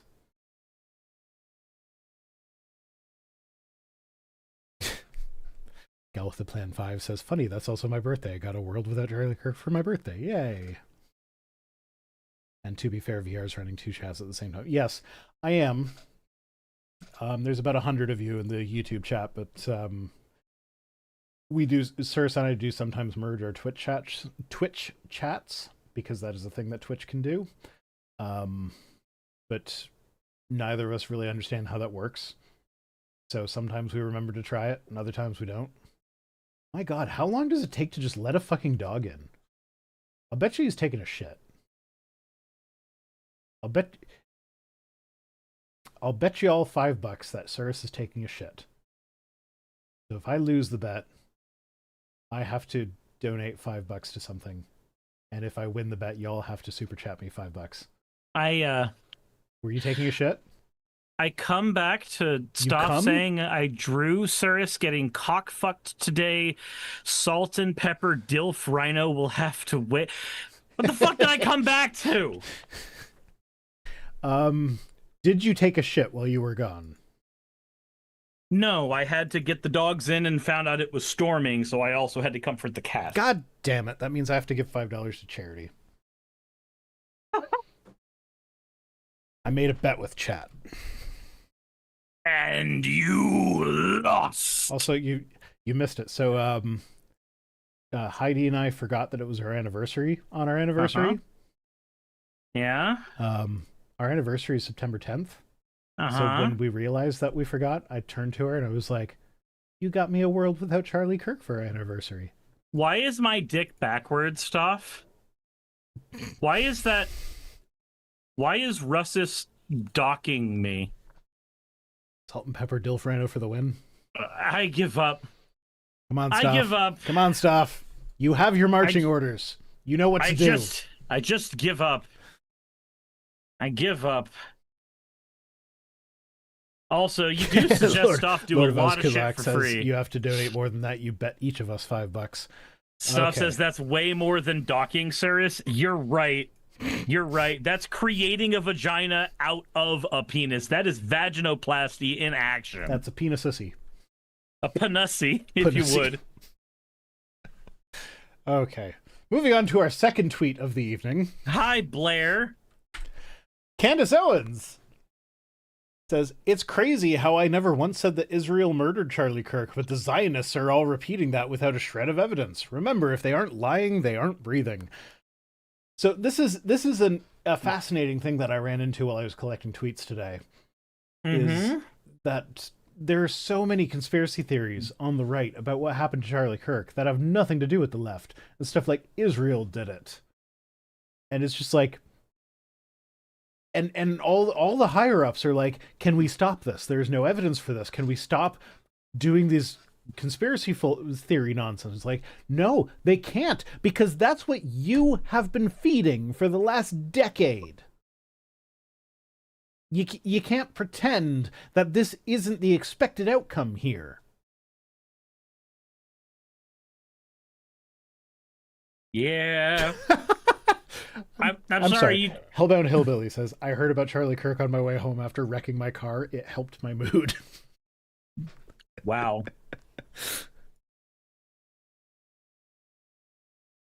We're not celebrating. I promise, we're not celebrating. You're right-wingers with a gun right now. We're not celebrating. My family is not celebrating. You know, I have a good life insurance policy. I'm celebrating. Come after me. Not my family. Sir, I never want to come after you. I'm not that selfish. I'll come after you because I like sloppy seconds. I always go first because my satisfaction should be your satisfaction, bitch. I mean, thank you for the hydrate. So stuff. that actually does kind of play right into my kink. Like, my kink is making my partner really satisfied. So, hell yeah. You know, like, what's that? You're sitting on my face and I can't breathe? I don't care as long as you're enjoying yourself. Who needs oxygen anyway?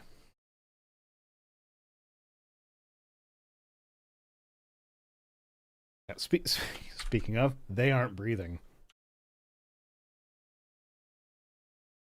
All right, moving on. Drew Pavlu says, Dr. Greg Jericho is the chief economist at the Australia Institute, Australia's leading progressive think tank. Here he is justifying and celebrating Charlie Kirk's murder. What he posted was, Charlie Kirk was a misogynistic white supremacist who targeted the livelihoods of those who didn't agree with or like. It's a little hard to read because it's cut off in the screenshot. It's incredible how his supporters are ashamed now to admit this, and they need to create a fiction. It reveals their deep self-loathing. So that's kind of the thing. Like, all he did That's not celebrating his death. That's just pointing out who he was in life. Yeah, he's just saying, like, these are the things that Charlie Kirk stood for. And then you getting upset when I point that out just kind of proves the point. Does it not? How dare you quote him? Yeah. That's bad. I mean, I don't know that that's the next one, but... Oh no, my hard drive spun down, so it's taking a second to load the next one. Earth and View not responding. What? No, it's not the next one. There's a lot to go before that one. Holy crap, that's a lot of text. I didn't realize that. Oh, Clay Higgins. Hi, this guy. Oh, right. He says, I am going to use congressional authority and every influence with big tech platforms to mandate immediate ban for life of every post or commenter that belittled the assassination of Charlie Kirk. if they ran their mouth with their smart-ass hatred celebrating the heinous murder of that beautiful young man, tell me you're gay without telling me you're gay, who dedicated his whole life to delivering, not that that's wrong, like, just admit it to yourself, to delivering respectful, whatever. Fucking guy, like, he's using his authority as a congressperson. He's sucking Charlie Kirk's dick. He's using his authority as a congressperson to advocate for limiting people's ability to exercise their First Amendment right. Mm-hmm. Anyway, I have to pee, so I'll be back. Why is it at the exact time that I have a Nerds gummy cluster in my mouth? I'm Suck trying... it, bitch. I was doing that. Now you're forcing me to chew. That's the difference. Jesus Christ. But I covered the Representative Clay Higgins stuff earlier. This shit strikes a nerve for me because it's one thing for a politician to say, this is bad, this is reprehensible. It's another thing for a politician to say, I am going to use every ounce of my power possible in order to strip away all of your rights. Like, that is a step way farther than just accepting that you don't like what somebody else's speech is. Actively saying that you are going to use all of your power to take away the speech from everybody around you that you don't like. That's not what we should be celebrating in America. In fact, I'd say that's spitting on Charlie Kirk's grave far harder than any jokes we ever said, because Charlie Kirk, for better or worse, was a free speech absolutist. He was an absolutist of free speech. So when you're not engaging in that, you're actively saying that you do not advocate for the principles of the person you are celebrating.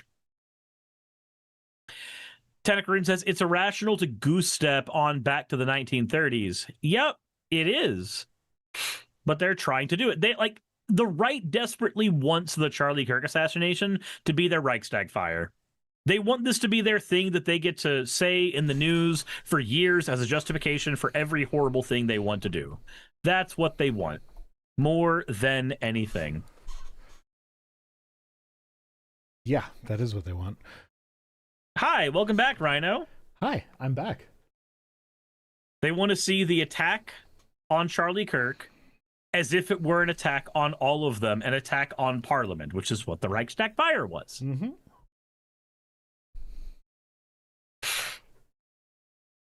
Merlana says, unfortunately, you can't hypocrisy shame them because they have no actual values. Yeah, that is correct. We've known this for years. Lord of Uzkalak says they don't care about Kirk. He's just a useful tool. Sirs, did you see Trump's reaction when someone asked him, like, how are you holding up? Mm-hmm. With regards to I the did death. not. Yeah, so his answer to how are you holding up with regards to the death of your friend was, oh, I'm holding up really good. There's dump trucks over there. They're about to start pouring concrete for the ballroom in the White House. Like, yeah. Literally. Like, I think I probably delivered that with more tact than he did. Well, he doesn't know how to have tact. He knows how to use something for his benefit in the media and then move on to the next thing. Yeah. And not keep how are you holding up? Because I'm a potato. I'm a potato. GLaDOS is one of the best fucking video game villains. I love that quote. Yeah. He is. Have you played Portal 2? Yes. Hell yeah. I have. I like puzzle games. It's a Metroidvania. It's not. Thank you for the hat, Sean. Hat. You know what? I haven't done the Fascinator in a while. Let's do the Fascinator. Is it fascinating, though? Is that a required joke every time anyone puts on a Fascinator? Yes. Yes, it is. Okay. Because the only person who knows it's called a Fascinator is you. No, my partner does. I made that joke with her when she put it on. Did I ever tell you the first time I put on her Fascinator? No. She got so fucking pissed off at me. Like this was we'd gone to the theater or something to see a show, and she wore her fascinator to it, but like it took her like 10 minutes to put it on because it wasn't quite right or whatever. And then after the show, I picked it up and put it on just as a joke, and I positioned it absolutely perfectly on my first go when I wasn't even trying. She got so fucking mad. Ha! Yes. Yes, Paige Wilder. Oh, that is what it's called. Oh, hey, Cirrus, do you want to say the name of the university that Charlie Kirk got shot at? No. Do you? No, I Please? don't, actually. Please do it. I'm good. You gotta do it. I'm good. I don't need to. Well, I can make you. Fucking uwoos! Seeing it typed out, it always looks wrong. It was the Uvu University. Just picturing you going, Uvu? It wasn't Uvu. No, it was Uvu. So it's like a German Uwu.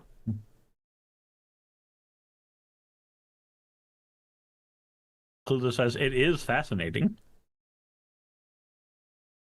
Always. Okay, Joey Manarino.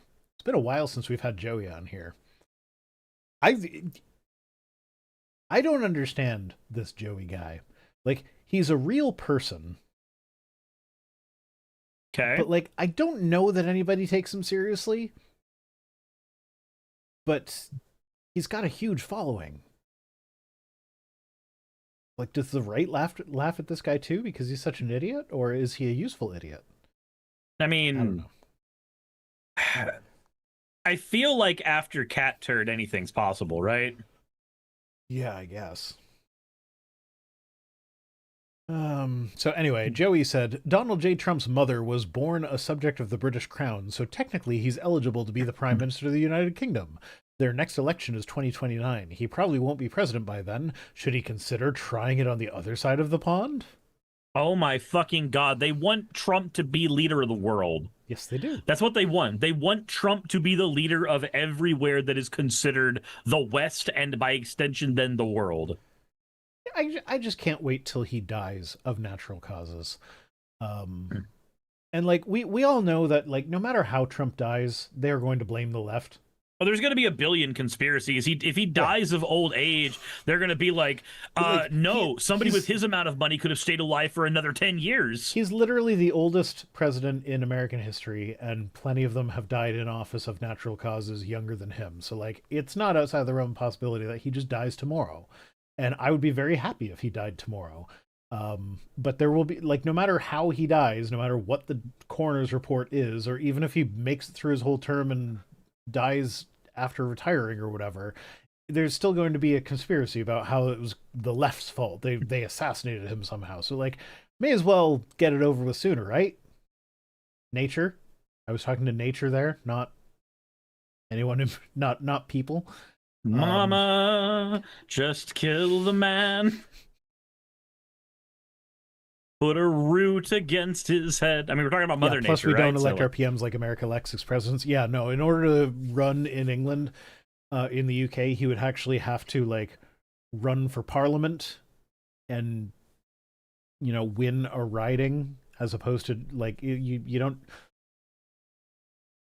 Yeah, you'd have to... okay, I don't know if the UK system is the same as Canada's, but, like, he wouldn't necessarily have to win a riding, but he would have to be the leader of the party. And there's a long path to go. You can't just drop yourself in the country and be like, hey, I'm the leader now, vote for me. That's not how it would work. You kind of can if you're America. We just bomb the country and then that's the point. we bomb a country and then we drop a president in and go, you now have democracy. Congratulations. Yeah.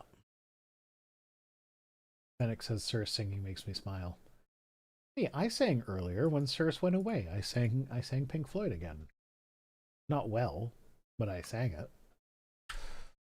Megan McCain says, I think the fundamental difference between the right and the left in this country is that the left glorifies death, particularly of adversaries, and the right does not.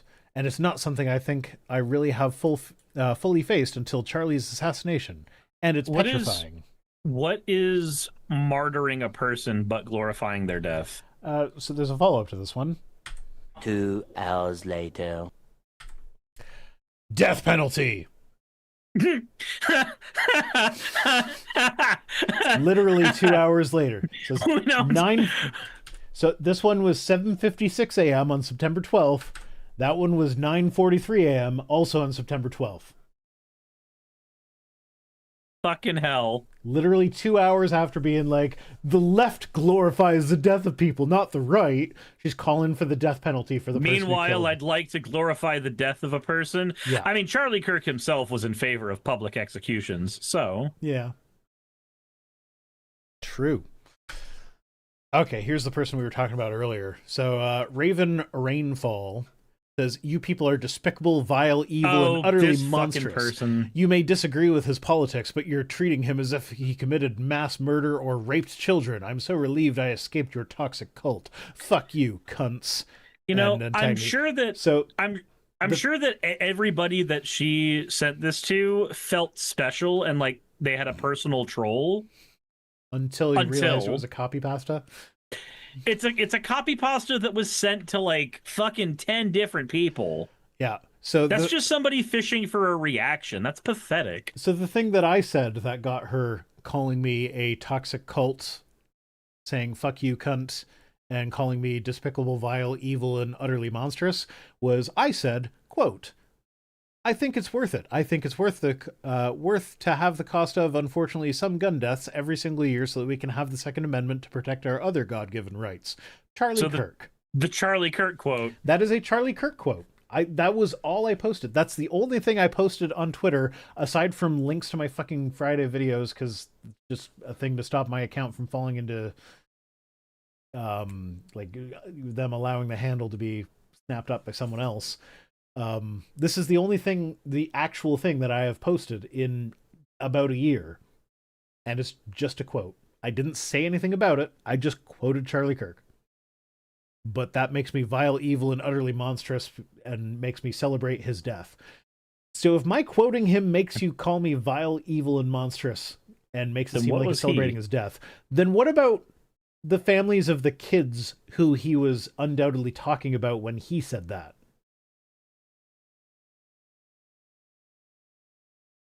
Because, like, that wasn't said in a vacuum, as they're so fond of reminding us. There is context here, and the context is with reference to school fucking shootings. A bunch of dead kids. I mean, that's probably not the exact... He was probably talking about gang violence or something, like he was when he... You know? His last words were literally racist dog whistle. But like, it's like, are you talking about gang violence? Okay, but what do you mean by gang violence? Do you mean actual cartels, or are we just using that as a stand-in for black people?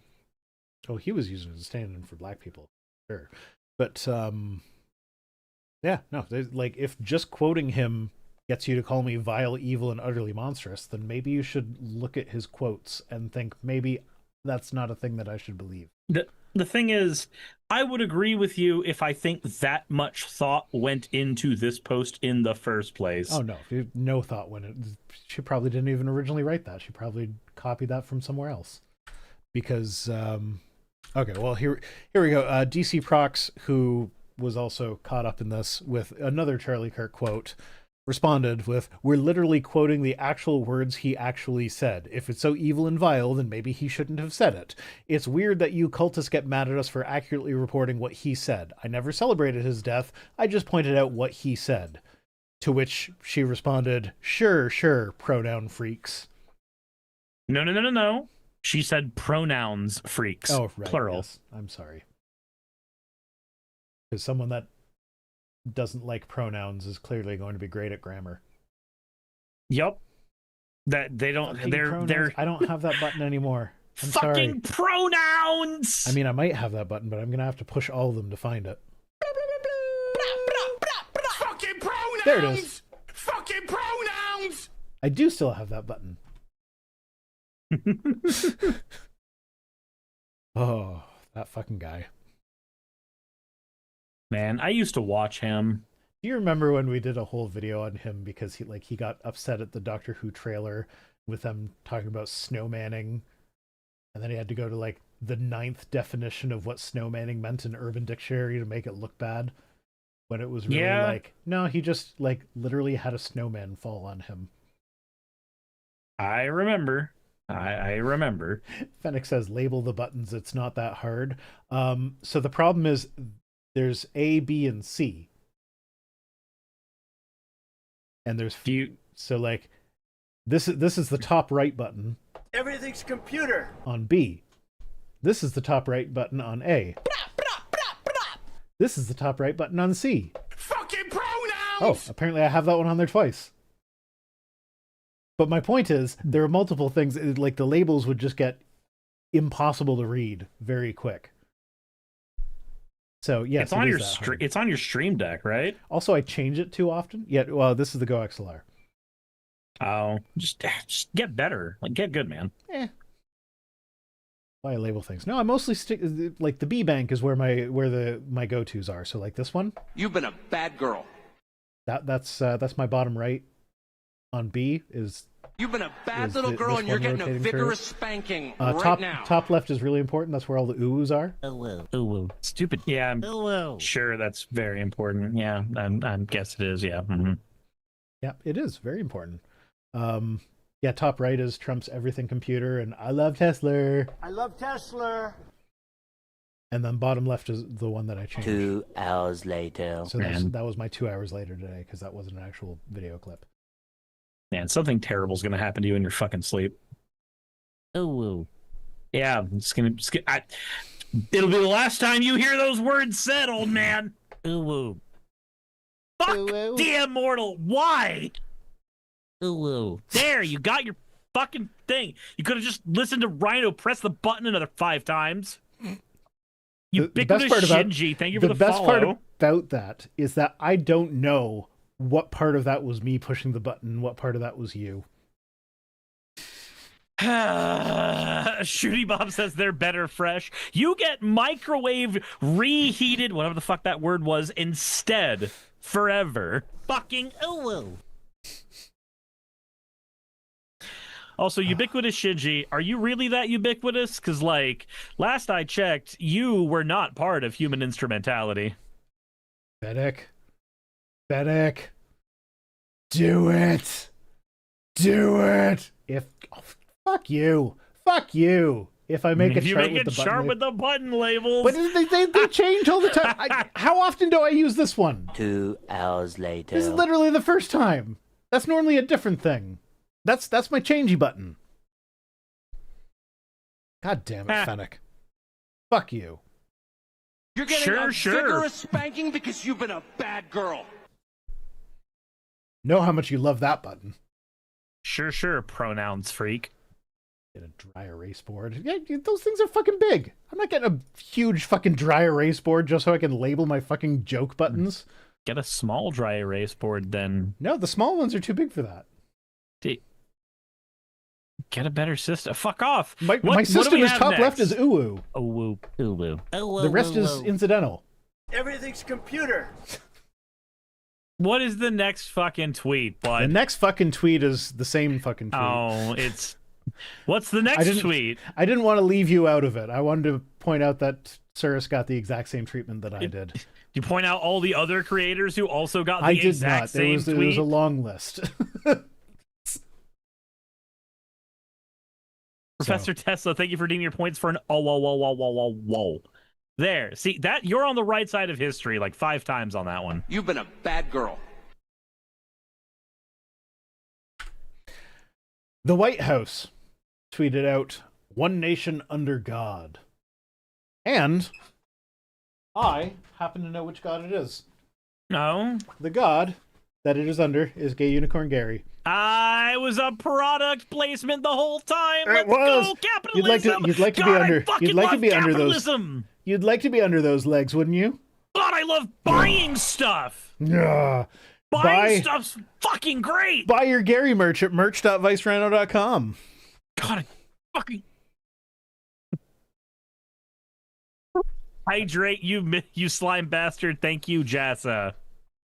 Thank you. Jess, fuck you, Jess. No, it was Fennec that had a, wasn't it? Okay, never mind. Fennec, do it. This is the last tweet. You're not gonna have a chance to do it anymore. Like the White House is the last tweet? Yeah, the White House is the last tweet. Oh. I wanted to end on a high note, so we ended on Gay Unicorn Gary, because Gary's always high. You wanted to end on a high note, so you ended on the highest authority in the land. Yeah. Gay Unicorn Gary is God. Buy his holy merch. White House says so. Wild. Yeah, so that's it. Yay! We're done. Stagers. Stagers? The staging plug. Oh, yes. Gary's horn. Gary has placed inside everyone the desire to take part in a gay orgy. Oh, whoa. And if you deny that desire, you're just denying it in your unrighteousness. Everybody has it. You're denying it in your own heart. Pibblepunk sent $5 says, "Stop it, I'm a good girl." Thank you, Pibblepunk. Are you, You're though? a very good girl. Are you, though? I think you're a bad girl and you're getting a vigorous spanking. You've been a bad little girl and you're getting a vigorous spanking right now. Ragwin says, "Ace confusion." Nope, you're just denying it in your unrighteousness.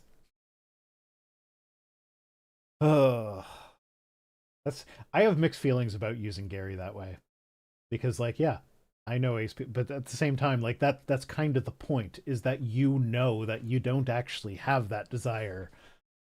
And me saying you do does not make that true. But if only. Was that real or deep, the quote about spankings? No, that was real. Yeah, that Tucker one's Carlson real. said that it was at, like, fucking CPAC conference or something. I forget what it was, but, like, he was in front of a big audience and, like, he actually said that, and it was just as creepy as you imagine. And I clipped it, and it's on my bottom right button in the B bank. Anyway. Rhino can now assign your sexuality. The Rhino assigned sexuality at birth. Everybody's bi. Everybody's pan. More fun. Let's all be pan. Let Gary come inside you. Oh my. Gary wants to come inside you. I don't know. And then everybody clapped. Yeah, the clap of their butt cheeks. Oh my god. I don't have it on my bank right now. But I have, there's that song there. I've got the clap and I'm giving it to you. I've got the clap and I'm giving it to you. Wow. It's a fun talk. It's a fun song. Anyway, yeah, let's roll the credits, shall we? As always, fuck off.